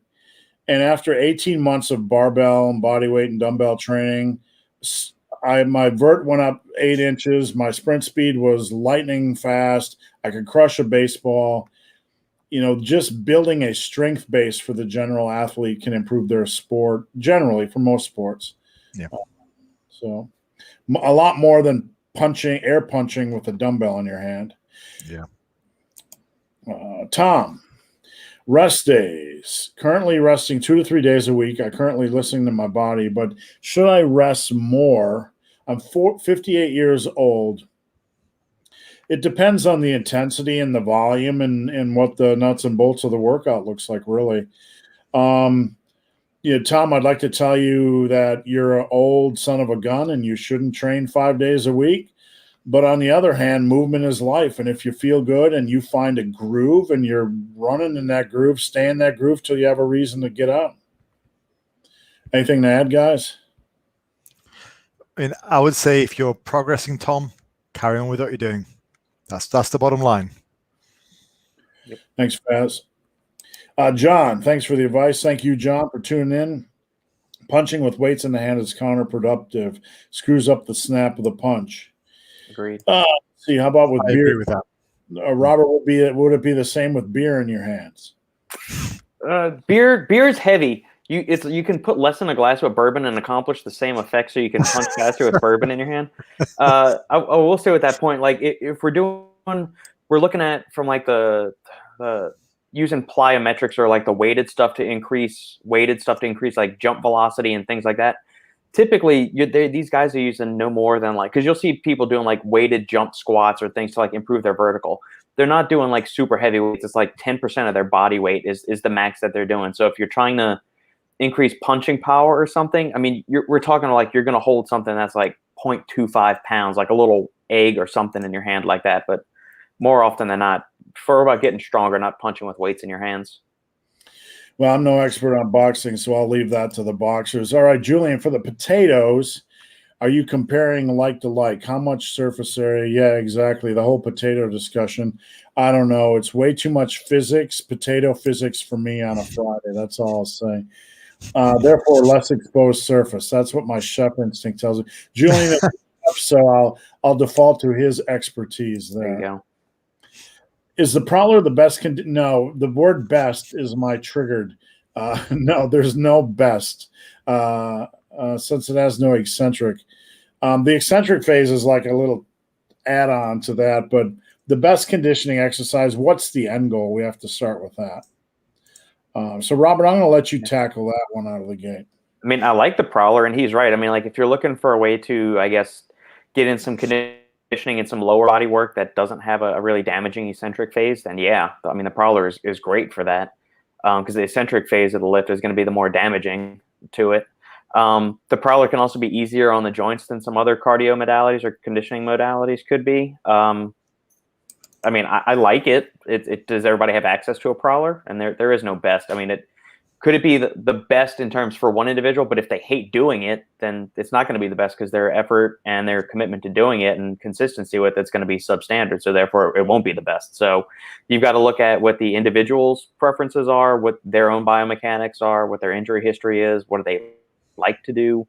But yeah, I mean, the lack of an eccentric phase makes it a more preferable option than some other ones would be. But there really is no best. So, Faz, I'm going to focus on the word eccentric here, and toss that your way, because that's kind of the key, the linchpin of the question. Yeah, I think the idea that Ricardo is thinking about is potentially that it allows you to do more work, or that you can recover better from it because it's less damage. I would probably try and steer the conversation more along the lines of energy systems. And so if we are trying to improve our conditioning, we have to target specific energy systems in the body. If you look at the work of Joel Jameson, he's amazing with stuff like this. He's great. Mm-hmm. So targeting specific energy systems can be done via whatever the modality is. So I try and steer people away from the discussion of specific exercises and ways of doing the conditioning. I would rather look at energy systems. So whether you have, like, I don't know, 10 intervals done with a Prowler or 10 intervals done with a skipping rope, if it accomplishes the same thing on the body and in the heart, then that's really the more important thing. So let's look at top-down principles rather than the specifics of what exercise we use. It's more about the effect on the heart and the muscles and the aerobic conditioning. So yeah, let's steer the conversation more towards energy systems and away from specific modes of doing the conditioning. That would be my take on it. That's how I do things with my athletes. Excellent. Thanks, Fat. What do we got here? I'm at a P. I've been working on Bulgarian split squats, and whenever I have the right leg behind me on the step, I feel irritation in my right quad. Am I doing something wrong? So you're feeling irritation in your quad. It sounds like from the stretch. So, that's not a normal condition. A stretch, in a stretch position, you'll feel a little stretch, but if you feel irritation, something might be going on there that you might need to address or might need to switch exercises. It depends really on the level of irritation and so on and so forth. So, Robert, you do a lot of Bulgarian split squats. What are your general thoughts? We're not doctors, so just in general. Yeah, and like, how intense is the stretch you're feeling? Because I mean, that's part of one of the things that makes the Bulgarian split squat such a great move, is that it puts that really great stretch on the back leg, the non-working leg. You can experiment with stance length, like how far is your lead leg out from your back leg. That might help a little bit. make sure the support that you're putting the non-working leg on isn't too high, because you do that, it's going to make you hyperextend your low back, and it's going to put a lot of stress on the anterior portion of your hip, which is not what you want. You want something, knee height or lower. You don't want something too high like you see all the booty girls on Instagram doing. That's just it's dumb. It's going to be an ineffective way to work the target muscles there. If you're somebody that spends a ton of the time sitting down, just getting into that position where you have your back leg elevated and you're getting that really deep stretch on the quad and on your hip flexor muscles and the TFL and all that, that just might be something you're not used to, because you spend a lot of the day just in a seated position where you're constantly in this constantly flexed position. So when you stretch all this fibers out, it's definitely going to feel uncomfortable. It's akin to doing a split. If you're not used to doing splits before, you're going to get a very intense stretch. So send us a video of what it looks like, what you're doing. We can, describing what's going on. Just having text questions makes it a little bit difficult with exercise form. Yeah. Anything to add, Faz? I think you guys have covered it. I would just suggest that if it is something that irritates your quad, perhaps try a variation which I've used with some clients, which is just to have, rather than a full-on split squat, so your right leg is way behind you and resting on something, just have your non-working leg just slightly behind you for balance, perhaps on a tiptoe, and then just squat down. So it's like, I don't know what you'd call it, like it's almost like a single left squat where you're using your non-working leg just for balance. And that way you won't really have those issues and you can really focus in on one leg. I do that with weight every now and again, but I'm the same. I don't really get along with split squats because they do irritate my quads and my hamstrings, but that exercise allows you to work without being as stressful. I'm not a split squat guy. I've done them, but I just exercises that have a big potential for progressive overload. That's what gets me excited. But I definitely program them for clients. Justin, advice for people with active job: food. Be precise with your food. You really have to monitor the scale. You really have to monitor your food intake. Inconsistency will be a path to inconsistent results. So that's a cornerstone. You guys want to chime in on this? That's pretty much it. I would say perhaps if you are finding yourself overwhelmed, maybe, because I don't really know what he's asking about. Is he asking about just stress, or is he asking about time in the day to do things? I mean, if it's stress, maybe look at some yoga, meditation. Just still your mind. If you really have a lot of things going on in the day and you're having to focus for work in the gym, perhaps a bit of meditation might help just to relax you a little bit. Just a bit of a suggestion there. So, Justin, I mentioned earlier that I was a machinist, and I really got into powerlifting when I was most physically active. A lot of it has to do with program adjustment. You're just going to have to adjust your programs. Don't be tethered to a specific program, but evolve your program based on how you feel. It might be a specific time of day. So be a little bit flexible, and just know the body will adapt. Give it time, and just make sure your food is consistent. Tamir, thank you for the $5. That's going to the Robert Whiskey Fund. Greg Duvier, where did the myth "don't let your knees past your toes when squatting" come from? I don't know. It was super, super popular when it hit, but I don't know the origin. Do you guys know? I almost want to blame that one on Ripito.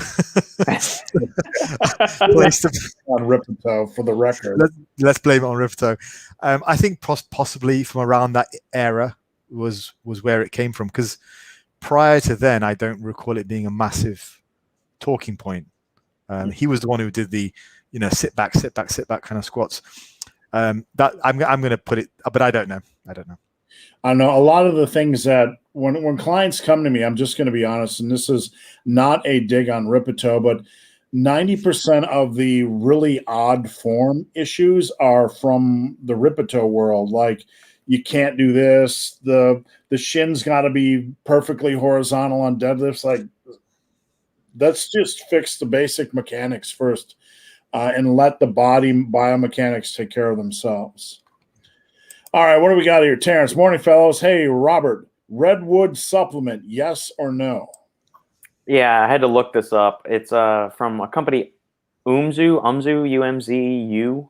It's a company that I see spam ads for all the time on YouTube, like trying to boost natural testosterone production and all of that stuff. So it's got 60 servings per container, $50. You got vitamin C, you got garlic root odorless powder, so 300 milligrams of that. Garlic powder, we don't know the standardization on it, so studies have used anywhere between 300 milligrams all the way up to 1.2 grams, but it kind of depends on the standardization, because you want to go for the allicin, which is the active component that helps improve triglyceride levels, reduce blood pressure, things like that. 250 milligrams of horse chestnut. You've got 125 milligrams of the casein hydrolysate, which is the lacto tripeptides, the amyl peptides, the vasodive AP we were talking about. So it's 125 milligrams. That's a fourth of the dose that you actually need to get benefit from it. It's got pine bark. Again, we don't know the standardization on that. Most of the studies using pine bark use a high-grade polyphenol content, so it's got 95% proanthocyanidins, and the studies on that range anywhere between 60 milligrams to 200, 250 milligrams a day. And then there's 75 milligrams of leucine. That's just going to be a byproduct from one of the lacto tripeptides. That's not going to be doing much of anything. It says circulatory support. I mean, I'm assuming they're trying to either put this in here for heart health or make it kind of like a natural Viagra or something like that. No, I'm not. No. I think it's overpriced, and you can, the main ingredient that's going to be doing a lot of the work there is underdosed. So, yeah, I guess for what purpose do you want to use the product, Terrence? We can go with that. All right, thanks, Robert. Sorry, I was checking out something coming up here. All right, Tom says, I got to go to work. Fuck your program. Fuck your program, Tom. There we go. Faz, I'm not sure if you know what that is in my world, but you know how we talk, like, fuck your program is a video I made, I don't know, 5-6 years ago. Like, programs don't fucking matter. You know, like you're talking about focusing on the bigger picture. Like, don't be tethered to a program. Fuck your program. That's basically, it's picked up legs over the years. So it's kind of, yeah.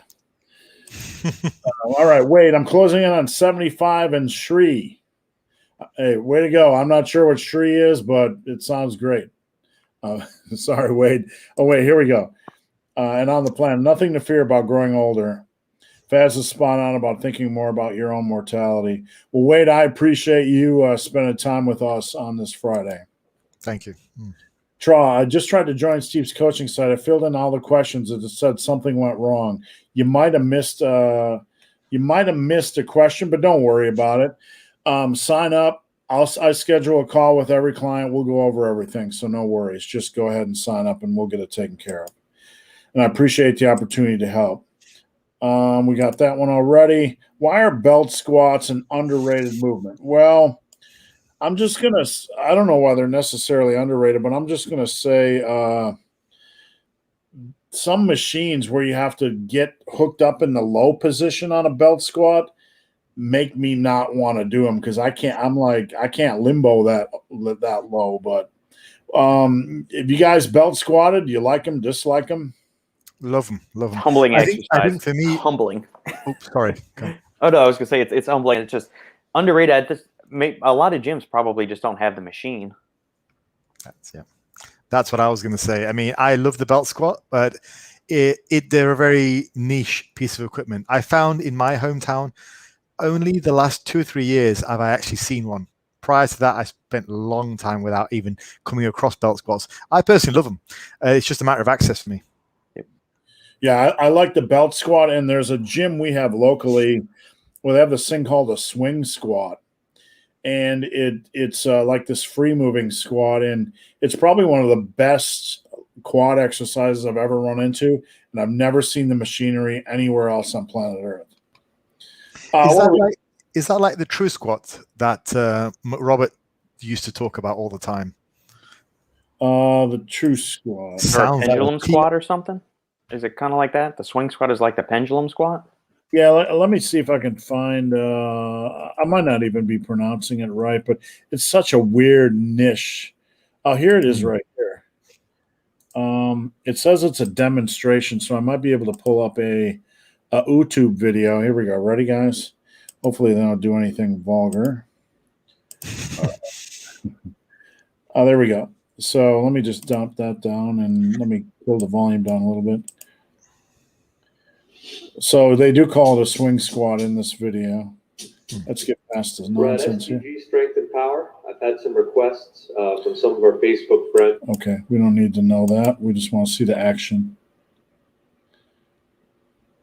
So you can get pretty darn low on that sucker. Right. So it's a kind of like a pendulum squat, but different. Yeah. The angle's different. Yeah. But I love the exercise. I've always felt really good quad activation. That looks great. It's like something you'd see at NASA. It's this big arcing piece of machinery that is way too bulky for the average gym. All righty, let me trash that. What do we got here? A lot of 3 pull-up variants, which can result in elbow pain. How can I prevent or combat that pain? A lot of times the pain we're experiencing is elbow tendonitis. Most of the time when people come to me saying they have elbow pain, it's tendonitis. The biggest thing I recommend is wearing straps or Versagrips to relax all that constant gripping and pressure you have. And when it comes to pull-up variations, I prefer a neutral grip. They feel best for me, but it's really highly individual. So you guys have any thoughts on that? I like the point about Versagrips and also neutral grips. I do both of those as well now. Big fan of those. I'd also say in my years coaching and competing myself, a lot of elbow problems have actually come from the squat. So just be wary. If you're squatting low bar, that could be something to look at in your routine. If that's applies to you, Selection Hero. So Faz, I went through a whole year where when I got up to over 300 and my squat kept going up, right after I got in the powerlifting world, it became harder and harder for me to get under the bar. And I started to go wider and wider. And everybody online was saying mobility, mobility, mobility. In reality, it was, I just got too much girth and it's too hard to get under the bar. Yeah. Okay. So you're exactly right. The elbow pain in squats. Some people are afraid to do anything but the narrow grip. Safety squat bar, Bode bar, Buffalo bar. If you have a home gym, get one of those. If you have a regular gym, beg them to get that piece of equipment or move to a different exercise. Faz, so thank you to Wade. We keep getting that one for some reason. The year is 2000. I'm 18 and my friend gives me shrooms before saving Private Ryan. That's not, I'd rather, I don't know about seeing an intense movie like that on something a little bit light like shrooms. So, boom, this is up here. The way I do shoulder landmine presses are super effective. Yeah, and at the end of the day, it's going to be about how you perform them, right? Individual feel and how you perform. I'm never against a specific exercise. Execution is everything. So just keep that in mind. Boom, boom, boom, boom, boom. Sorry. Rabia says ye. I'm not sure if that's a typo, but ye right back at you. I'm interested in the 3-month coaching. Is the payment auto-deducted? It's taken out every month. So if you pay on the 1st, it comes out the 1st of the next month. And I appreciate the opportunity. If you have any questions, just email me, benthebarman@gmail.com. Great live as always. Thanks for asking me a question. Fazlifts is a great addition. Very glad to have him on, and we're going to walk through the ringer for 3 hours here until he has no gas left in the tank, and then we'll set free on the weekend. Awesome live, guys. Thanks, Chad. Full body versus bro splits. Yes. No. Doesn't. No. I'm not going to do it on this video. It simply doesn't matter. Focus on the pillars. Visible volume, maximizing sets, volume over the course of a week per body part, getting a lot stronger, and do whatever you want. I'm just going to let that one die there. MRAP is a CrossFit garbage. Hey, Sorry, guys. We're just trying to get through every question, so I'm not trying to be dismissive. My right elbow feels like it's on fire when overhead pressing. Any idea what's going on? You need to switch sides when masturbating, my friend. You need to switch sides. On my right, sorry. My right elbow feels like it's on fire. I don't know. It's probably something else is triggering that. Probably not the overhead press. You guys have any thoughts on that? I mean, I think it's a similar question to previously. I would possibly look at the whole anything which involves the elbow. As I say, for me, a common culprit over the years has been the squat, particularly the low bar squat. High bar squat, not so much of a problem. You'd be surprised at how many times a low bar squat really messes with people's elbows. So I would look at everything in your routine and try and figure out where you're using your elbow, and then maybe process of elimination. Firstly, maybe take a week off the gym, at least upper body stuff, relax, do some lower body for a while, and see where your problems come up. Yeah, I'd agree with that. It could be overuse injuries, going back to the pull-up thing, like which variation, and then also, what form of overhead pressing are you doing? A fixed barbell overhead press? If that's bothering you, maybe do some warm-up tricep work beforehand, like do some, just easy tricep pushdowns to get the triceps a little bit more warmed up. Bring the bars in. You could, do some overhead pressing with a football bar or dumbbells, or just do one-arm dumbbell presses to just work it that way. Find a variation that doesn't irritate your elbows. Get a video of it and send it to me at Bend the Barman as well. Like when you're doing the overhead press, if your wrist, I'm trying to do it the right way here. If your wrist's inside of your elbows, when you're pressing, you're going to have that shoulder rotation.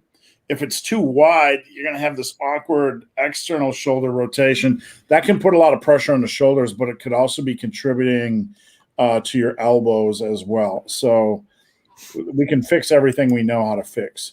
A question in the chat for you all. Thank you, Ron. I don't see your question yet, and if we missed it, Ron, all I got is the hey. So I appreciate the donation. If I missed your question, please email it to me, benthebarman@gmail.com. Tom Wiggerhouse says, Australian favorite food, Vegemite or Pavlova? Pavlova bores me. It does. I don't really care for it. It doesn't excite me. I've had Vegemite. I wouldn't really call it favorite. My favorite are like burger rings or cheese twisties or all the unique snack foods you guys have over there. Let's see. Thanks, Faz. Feels like a Phi Ed class. We try. So at the gym watching, get after it, and I hope you have a good workout. Hi, guys. Training on the massive 5x5 3 times a week. Would kettlebell swings after each workout be enough for basic cardio? I don't know. I mean, cardio is like to bring up your level of conditioning, get your heart rate up. I don't have any issues with kettlebell swings or even Turkish get-ups or anything like that. The main thing I'm concerned about is overstressing your lower back. So as long as your lower back feels good, I don't know. Faz, do you feel like kettlebell swings for 5 to 10 minutes is enough for basic cardio? I think, oh God, I mean, like you said, we're looking at getting the heart rate up, looking at conditioning the heart and in getting some benefits. I think, doing something 3 times a week is probably going to be of benefit. If you weren't doing anything before, it's better than nothing. And I guess we'd have to, what I would say is like with, I'm very repetitive when I say my answers. Evaluate it, maybe track your resting heart rate, do this method for like 3 times a week for a few weeks, carry on tracking your resting heart rate, see if it's going down, see if you're getting objective marker of improvement. And if you are, then great. And if it stops improving, then try doing a bit more. So I would always view it from an evaluative process, like do it, monitor it, evaluate it, and then move on. That would be my answer for most things, including strength training. Thanks, Faz. Robert, do you have any experience with kettlebell swings? Do you like them, dislike them, don't care? I do like them. One of the things I like to do is, but I don't do any kind of cardio stuff after my lifting, or not like specific intense cardio like you would with a kettlebell. That's usually a separate day all itself. If there's any kind of cardio that's on my lifting days, it's going for walks during the day. And we've got a bunch of hills here in the subdivision, so there's a lot of uphill walking and downhill walking and all of that kind of stuff. But as far as like we're doing like an interval training kind of day, then yeah, I'll do 30-30s with kettlebell swings, where I'll do 30 seconds on, rest 30 seconds, and then I'll either do that for 10 minutes, like a 10-minute block of swings, or I'll work it into like part of a circuit where it's like 30 seconds of one move, then rest 30 seconds of kettlebell swings, rest, then go do another body weight move for 30 seconds. And I'll do it in that kind of, round robin fashion. I like it. It's low impact, but it works, works on power, explosiveness and stuff like that. So, and I come from, the Taekwondo background. So I like things that make me suck in wind and feel like I'm about to throw up. So it's kind of the more sadistic side of me. Thanks, Robert. Radine, I'm trying to lean bulk. I seem to not be gaining weight on 2,300 calories. First and foremost, I would weigh yourself twice a week and get some data points. Probably at least when I'm training somebody, a lean bulk, I try to not to get them to gain over 1.5 pounds a month out of the gate. And that can take a while to figure out where you're at. But I'd rather be patient than for you to end up fat. So Faz, let's talk about how you manage it. You got somebody trying to lean bulk. The scale's not moving. They're at 2,300. What's your thoughts? So I would say for a guy who's natural, okay, we have to look at what do we monitor over the course of, say, 6 months. What are the factors in your program that we can monitor to indicate you're progressing? One, the main one is strength increases. I always come back to that. That's the main thing. If over the course of 6 months you are continuously progressing your weights with great form in the big compound lifts for moderate rep ranges, you're going to get bigger muscles. It's inevitable. So for you, Radin, I wouldn't automatically add in more calories because it might not be justified. Okay, so I would look to see, are the current calories stopping you from gaining strength in that rep range in that way? If yes, then I would add calories in. No one grows that fast anyway. So I like Steve's way of doing things of having, say, 1.5 pounds or 1 pound per month. That's what I would target as well. But my main metric to decide whether you're progressing or not is strength. That's the big thing for me. So as long as that's going in the right direction, what you're doing is working. I wouldn't necessarily mess with it prior to that. That's my metric that I use. Yeah, don't be fast to jump the calories up. I mean, people fear bulking because there's so many 30, 40, 50-pound bulks in 6 months, which is just, it's a fat gain plan. So it's better to be patient and play the long game and focus on your +1s in the gym, +1 over last time, than to +1 the calories too much. Strong Man for Jesus. Hey, I'm new here. How's everyone? Great. Now we appreciate you tuning in. 69 Camara. You guys still planning on coming out with a pre-workout? Yes, sir. Gonzalo, do you put volume to the glutes, or do you count as? I don't know, Faz. I'm old school. There's no glute day in my world. I just approach. I've never found, and I'm, obviously there's different voices and different thoughts and different goals, but with a well-rounded program, I don't really program in glute stuff. I'm old school. Do you do anything for your clients glute specific? Yeah, I if I'm counting glute volume in general, it's in with hamstring work. But just today I was putting together a routine for a new starter in my group, and she's got to focus on the glutes. So that's when I would prioritize it. So if we think of it as sort of a specialization, that's when I would really hone in on the glute volume. But in general, I actually count it in with the hamstring work. So if you're looking at deadlifts, glute bridges, kickbacks, machine kickbacks, those are the most effective glute exercises. And I tend to count them in with hamstring work than I do with quad work. So that's my answer there. And the only time I would make a special emphasis on glutes is if somebody really wanted to focus on improving the glutes. So. Thanks, Faz. I know Robert focuses a lot on glutes, but those are just his wife's glutes. So I'll just leave it at that. No, it's like you guys said. There's no specific glute volume. It's a byproduct of doing heavy deadlifts, RDLs, leg curl. Well, the way we do leg curls here, the sliding leg curls, where you're doing a hip bridge there, so you're working the glutes through the hip extension there. But you do walking lunges, reverse lunges, Bulgarian split squats, regular squats. that's more than enough to get your ass on fire in a good way. Yeah, I mean, I like to start with the basics, and if somebody does need additional glute work, then it's not out of the realm of possibility that we've added it. Yeah, if you're working with like a bikini competitor or something like that, then yeah, you might need to emphasize that. I mean, doing squats alone, we can knee jerk and say you just need to do squats and leg exercises, but this might sound odd for me to say, but my glutes suck. I mean, I've done 36 years of squatting and heavy leg work, and my glutes are a weak point. If I were, I still have a flat pancake butt is what they would say. And I mean, for the years of squatting, all it really does is go to show that sometimes it's very lifter specific and you need extra work. If I do anything wrong, please let me know. I have a learning disability. No worries, my friend. Everybody is welcome here. Thank you. Gravity training. I want to do cable press, but I only have a low and high pulley system. Would I be able to progressively overload a one-arm cable press from the high pulley? You could do a seated cable press overhead. The thing I don't like about standing stuff is there's a lot of instability, and I'd rather plant my butt on a bench. So that's one option. I've never done, you can certainly do a one-arm cable press.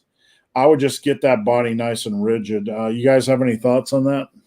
Yeah, I mean, my mind immediately went to something either seated or kneeling, because by the looks of this guy, he's a big dude. He's going to get pretty strong, and so you're going to need to brace yourself. So ensure that whatever variation you use, you can brace yourself so your shoulders are the limiting factor. Thanks, Faz. And Ronald donated $1.99 and said his question is not showing, so I asked him to email, and I did get the question, and here it is. For bodybuilding, do you use any of the periodization methods like block, linear, undulating, conjugate, or are those more for performance athletes? Over the years, I've put together some nonlinear periodization for intermediate lifters. Meaning by nonlinear, 1 week might be volume, 1 week might be rest pause, just for fun. Two different modalities, but I don't really put together a lot. I put together programs, but I would rather work multiple rep ranges and exercises over the course of a week than over the course of multiple weeks. I don't know about conjugate for bodybuilding. I don't know the application there. So you want me to post a question, Faz, or you want to tackle it? I'll tackle that because I think I've got a decent answer for that. Pretty much all of my bodybuilding programming is done in blocks. All right. Now, and it's probably not for the reason that you think. It's more for a psychological reason, because I'm very progress focused with my clients. Like, after every block, we do an evaluation. What do we improve? What do we learn? How can we improve? Every single block. So I find having a block system, even for my bodybuilding clients, keeps things focused on progress. What do we do this block? Did we improve? What did we learn? And boom, let's have another one. So psychologically speaking, it keeps them focused on progression. Thanks, Faz. I appreciate that. It's a good insight. We're almost done, guys, so hang tight. Here's a good one. Gonzalo, should I divide the shoulder volume into 3 heads? I'm going to jump in and say something I've said 1,000 times, and Faz has probably never heard me say, is that I've never met a seasoned lifter with small front delts. So I'm not big on direct front delt work in general. Conversely, I find that most people don't consider the rear delts our work during rowing, the opposite motion. So I believe that if you're getting really strong on your rows, that your rear delt's getting some good indirect work. Should be. So therefore, I believe you should focus primarily on the horizontal pressing. And then things like properly executed dumbbell rows, side laterals. I usually do one rear delt exercise. But I never program. I rarely ever program a lot of front delt work. So Faz, I'd like to know your thoughts. I love how after coaching and lifting so many years, you and I have come to a lot of the same conclusions about many things. Well, but it just goes to show, it just goes to show like that once you speak from true experience, you tend to come to the same conclusions. Yeah, I very rarely program in front delt work. I would say 75% of my typical delt work is side delt work. Maybe 25 is rear delt. I don't do a great deal of direct rear delt work, maybe even less than that. So yeah, I concentrate mostly on the side delts. When I was doing my delt specialization, it was mostly all variations of side laterals with cables, machines, dumbbells, and upright rows. So yeah, very much same as you. Yeah, and that was one of the exciting and yet terrifying things about having another coach on who I haven't talked to in over 10 years. Let's see if the trains are running along the same track. And it's very interesting. You can kind of get a sense, Faz, that anybody that's been working with people over the years and putting time, they kind of come to a lot of the same conclusions. But along that lines, when you run into somebody on social media that doesn't have those conclusions, it kind of ticks off some weird red flags. Yeah. So, and Faz, since we haven't had enough questions in 3 hours, I want to know your opinion on face pulls, because the world is like consumed, like burning down with a passion for face pulls. Do you believe that's your favorite rear delt exercise? I'm not a big fan of them, actually. No, I mean, if I tell you what's better than a face pull is if you have a double cable attachment and you just pull back. Thing is, the problem with the face pull for me is I don't like to pull up high like that when I'm doing rear delts. I find I get a better contraction if I'm lower. Like I can literally cramp my rear delt right now, pulling it low. Mm-hmm. Pulling it that way seems to be a bit more upper back. And if your cable, your face pulling like that, I'm just not a big fan. I prefer a lower angle. So if I'm doing rear delts, for example, I want to, dumbbell rear delt, I want to maybe have my arms low like this rather than out like this. So cable face pull is probably the opposite. I want my elbows a little bit further down. So yeah, I don't program in a lot because I don't really get much from them. And I think if with an exercise with a small muscle group like the rear delts, you want to really cramp and feel that muscle when you're doing it, because they're going to get plenty of heavy working with the rows. Yeah, I appreciate your taking the time to answer that, because I feel the same thing. When I'm focused on rows, I focus on driving the elbow and the shoulder back. And right now, just that motion, I can feel my rear delt work. I'm not against face pulls, but I always find I'm doing too much leaning and too much balancing. And not always my favorite exercise for me, but I'm just curious. Robert, I know you do them. You're in love with them. That's all you do, like every 6 days a week with face pulls, because Nick said so. No, I was going to say Jeff Cavalier is crying right now. Sorry, guys. No, I haven't done face pulls, and I don't know when the last time I did them was. I mean, I do some band pull aparts to like warm up my rear delts and thing, but most of the time it's I do enough pull ups, rows, and other stuff like that where that seems to cramp up on me first, especially if I'm doing them on the suspension trainer, the body weight rows on that. Man, that gets a meaty contraction back there with them. All right, let's get you guys out of here. Richard Murray, thanks for all the great info. Thank you for tuning in. Ben had a triple hernia surgery. Any tips on speedy recovery? Patience, patience, and patience. Don't rush injuries. Don't rush your time back. Better to spend a little bit more time than to try to force things. When I tore my shoulder over 10 years ago, it took me a year to go back from the bar to 315. Just be slow and don't rush things. All right. Robert, your thoughts on trap bar deadlifts, effective? Yeah, for the average individual who is not going to be a competitive power lifter, I see a lot of bad deadlifts, and Faz sees a lot of bad lifts, and Robert sees a lot of bad deadlifts. And when I say bad, people need a lot of work, and they're probably not going to get that hands-on coaching unless they work with somebody. So for that reason, I'm a big fan of the trap bar deadlift for the average individual. Not saying you can't deadlift. So I'm going to start with Robert on this one, and then we'll jump to Faz.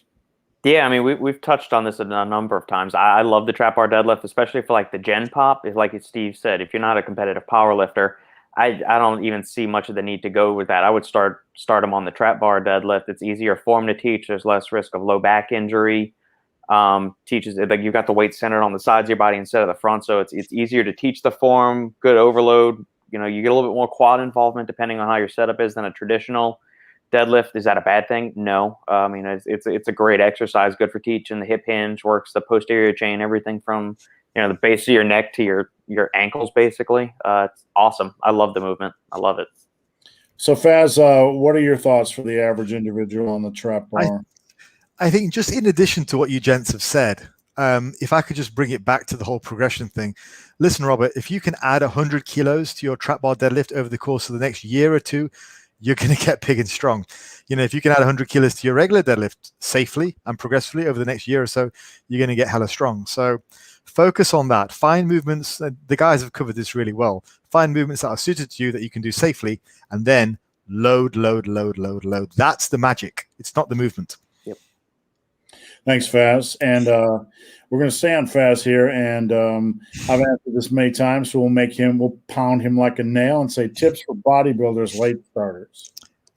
Just for one, you have started what would be the greatest thing that you ever do. Okay. And it doesn't matter if you started in your 40s. You've still got a fairly fresh body when it comes to the weight. So don't think me sat here complaining about my body at 40 is a negative for you. You're still fresh. You might be 40, but your body's still fresh when it comes to lifting weights. You've got plenty of gains, my friend.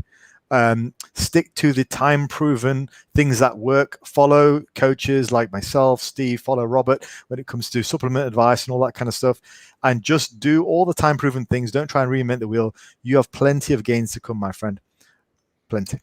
Robert, anything to add? Don't forget face pulls.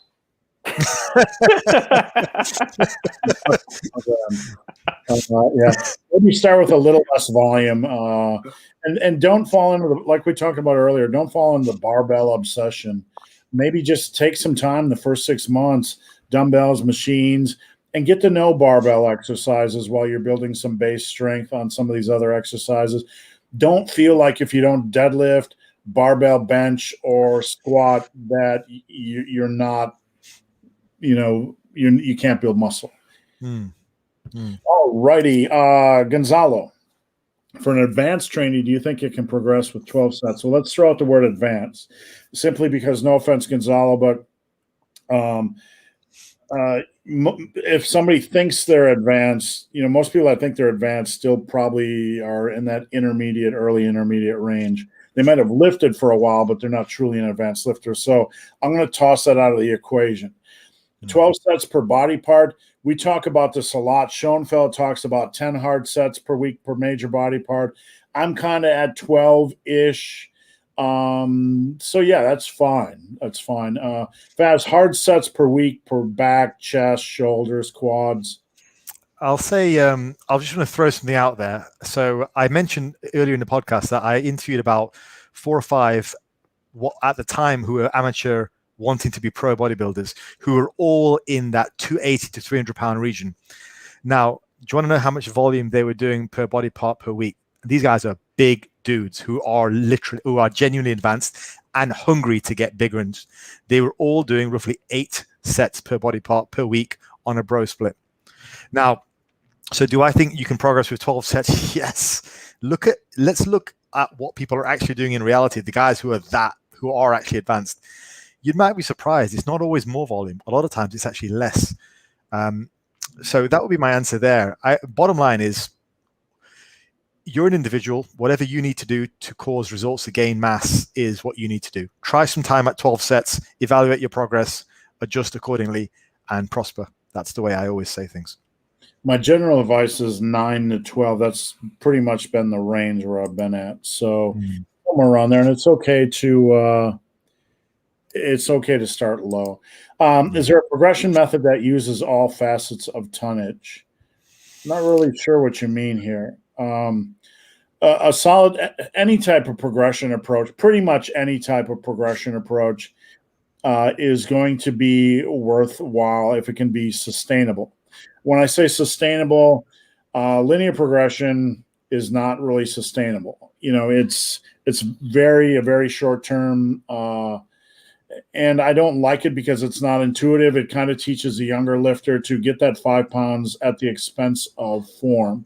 So I'm very much not a huge fan of linear progression, Faz, for those reasons, but I'm not really sure what you mean by all facets of tonnage. You guys see anything here that I might be missing? Well, I mean, back in the day, we used to measure workout volume via tonnage. So that was sort of like how many sets and reps times the weight you use. I don't think that's a particularly useful metric anymore. And most people, when they're measuring volume per workout, it's done via hard sets. I think it was, I think maybe Chris Beardsley who brought that up. Someone can correct me in the comments if I'm wrong, or is it Greg Nuckols? I don't know. But hard sets tend to be the metric we use to measure volume. So I don't necessarily think talking about tonnage is actually that useful or relevant when it comes to bodybuilding at all. It's a very old style system, but it's just fraught with error. Like a tonnage for one exercise is very different to a tonnage for another. How do you compare? It doesn't become very. Also, you look at warm-up sets, or sub-maximal sets, they have tonnage. Do they contribute to hypertrophy? We don't know. I would rather look at hard sets because that's what directly contributes to hypertrophy. Yeah, I mean, Schoenfeld, Dr. Mike, anybody you name, they're gonna say like all the facets of hypertrophy or the hypertrophy, whichever way you guys pronounce it. Of all the facets and ideas and confusion and everything, the one variable they all agree on is hard sets, and everything after that is a lot of it's individual, not everything. Deload, can you keep the weight the same but only do one set? You could. I prefer to deload weight and deload sets. Faz, how do you prefer to deload? So I think it depends on what your training's like. So let's say, for example, if you're doing a very high volume approach and you're up to, I don't know, anywhere between 15 to 20 sets at the end of your training block, I would deload the volume heavily and maybe keep the top set the same. If you're doing a much more low volume approach, well, then you can't deload the volume. So I would then really deload the weight. In both scenarios, I'd probably take a bit of weight off at least, but I think you've got to think of what is the overall goal of the deload. The goal of the deload is to rest your body to allow you to go for another run of 5 to 6 weeks or whatever. So whatever allows you to do that is going to work.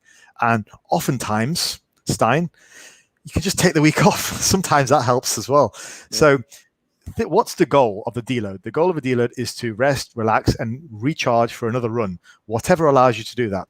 You'll notice from the way I talk about these and answer these questions, I'm very much an end destination guy. Like results first. What allows you to get the results of the deload? If it's reducing weight, if it's reducing sets, fine. Think principles. Think about what you're trying to accomplish, rather than getting tied down to specific protocols. All right, thanks, Faz. And over to Robert. Any thoughts on berberine? It's good. I use it more days than not. It's a common ingredient in a bunch of glucose disposal and nutrient partitioning supplements. Clinical dose 1,500 milligrams a day. That's usually divided out across 3 500 milligram doses. Taking really large doses of berberine at a single time can lead to GI distress in some people. So that's why you split it up 500 milligrams 3 times a day. It's been shown to be as effective as metformin for handling blood sugar issues and glucose utilization in the body. So if you're somebody that likes to eat a lot of carbohydrates, yeah, it can be useful. Avoid taking it around training. So a lot of times these supplement companies will say, hey, take your GDA with your pre-workout meal or take it immediately post-workout, neither of which really makes sense in my book. Berberine's got some pretty potent anti-inflammatory, antioxidant properties, but it also is an AMPK activator, and AMPK runs counter to mTOR and muscle protein synthesis. So you're basically handicapping yourself via 2 different mechanisms, via its anti-inflammatory effects and the fact that it's ramping up AMPK when you actually want to ramp up mTOR and MPS. So plus you don't need a glucose disposal agent after your training session anyway. Your exercise itself is going to have far more effects on, increasing insulin sensitivity, depleting glycogen, accelerating and enhancing nutrient partitioning than any dietary supplement would. So yeah, I like the ingredient, just don't use it around the training. Thanks, Robert. And last question, we're out of here. Is Freak McBeef coming back? Probably not. I don't know where my Freak McBeef wig is. Early on, Faz, in my massive iron career, I put on this big, huge afro wig and made fun of C.T. Fletcher. And, it still lingers on to this day. Thank you, Internet. Thanks, Stein. All right, guys, I appreciate you. I appreciate everybody tuning in. I appreciate Faz and Robert hanging tough. We threw Faz into the fire. I haven't talked to him in a long, long time. But the one thing we've learned today, if anybody can take home anything, is that when you get two coaches who have put in the miles, they basically come to the same end destination. So I sincerely appreciate you joining us, Faz. It's been an absolute pleasure reconnecting with you again. And you're welcome back anytime you want to take a 3-hour and 19-minute beating. This is actually the record for time. So what we do before we hop out of here is ask everybody what they're doing this weekend. Faz, we'll start with you. This weekend, I am probably going to have a movie night in with the missus. Nothing too glamorous, and I'm going to be hitting arms with a friend of mine at a local gym, since gyms have reopened this week. Right. And so I'm being a little bit more sociable. And sociable for me means going to train with my fellow meatheads. Well, enjoy that. It's been hard watching my UK clients without gyms, so I hope they do not close them down again. Robert, we just know you're getting drunk like a fool, right, Robert? Well, this is going to be the challenging thing. So I've got that eating competition tomorrow night with the rest of the knuckleheads on the final scoop. So we're starting it, since all of us live in different areas of the world. So Shane lives in New Zealand. Lucas lives in Poland. Robbie's up in Jersey. I'm in Austin, Texas. We're starting this at 10 o'clock at night. I'm trying to figure out, do I allow myself to eat at all during the day? Do I just try to gorge myself tomorrow night? Do I put a little bit of calories so my stomach isn't completely shrunken by tomorrow night? Yes. So yes. I'm definitely doing. I've restructured my training this week. So tomorrow's going to be leg day. So I'm definitely emptying the tank on everything. I'm going to make myself as freaking hungry as possible. We are going to be going to hit Iron Wolf Distillery in the afternoon. So I will have a little bit of bourbon before the eating starts at that. But I've also got the podcast at 1. So I'll be training legs in the morning, and then I'll probably have a couple of protein bars or protein shake or something to tide me over. Podcast at 1, Iron Wolf Distillery at 4, eating competition, watching the UFC stuff at 10 o'clock at night, and then Sunday is God only knows what's going to happen on Sunday. I absolutely love the fact that you've changed your whole weekend around the eating competition. That is amazing. Well, everything is here. I tweaked my training schedule because usually tomorrow's an upper body day, but I shifted that. So I did back and biceps before I hopped on this call with you fine gentlemen this morning. So it's priorities, sir. Priorities. That's great. Yeah. Robert, if you have sex, it takes your mind off of how hungry you are. So just let your wife know that you have to schedule it in 3 times. There we go. Enough caffeine and sex and everything, and I won't even have any hunger. I'll be fine. Get a little bit of bourbon to get the fires lit, and then after that, it's pizza and God knows what else I'm going to throw down my system and see if I hope I don't puke that up. So if anybody wants to see that, check out the Supplement Engineer YouTube channel tomorrow. Thanks, Robert. I'm doing a deload run tomorrow. Nothing sexy. And really, I'm just starving all weekend. I've been on a cut. My 54th birthday is in October, and I'm trying to be in my best shape for that, in my best shape for my 96-hour run. So me and my wife are both in a calorie deficit and hanging tough. I'm about on week 2, so I'm doing really, really good. But that's about it for me. All right, you guys can find Robert on all social media platforms at The Supplement Engineer. He has a podcast tomorrow on YouTube. Check it out if you want to learn stuff about supplements. Faz is on YouTube, Instagram, and on the worldwide interwebs at Faz Lifts. Is that your website, Faz? Yes, sir. Fazlifts.co.uk and Fazlifts on Instagram, YouTube, Facebook. I've got a podcast which I release regularly as well. So that's on SoundCloud, iTunes, Stitcher, Spotify, all major platforms. Just Google Fazlifts and you'll find me. And I'm happy to hear from you guys. Like if you've enjoyed me on the show, then it'd be great to hear from you guys. And Steve, I just want to say thank you so much. It's been amazing to reconnect with you after so many years. I really enjoyed our interactions, and I'm really glad that we're chatting. So it's great. Robert, it's been amazing to meet you too. You seem like a really nice bloke, and very knowledgeable on supplements. So thank you guys. Yeah, thank you. And I will say, anybody that goes over to Faz's Instagram and follows and leaves a comment, leaves any comment at all about the live video, I'll give one of you a free shirt or a free hoodie or something. So go follow him. You can follow Robert too and do the same, but I ain't gonna give you shit. So just kidding. Quit. I'm going to do some face pulls. Fuck you guys. We're out of here. See you guys later. Bye now. Bye.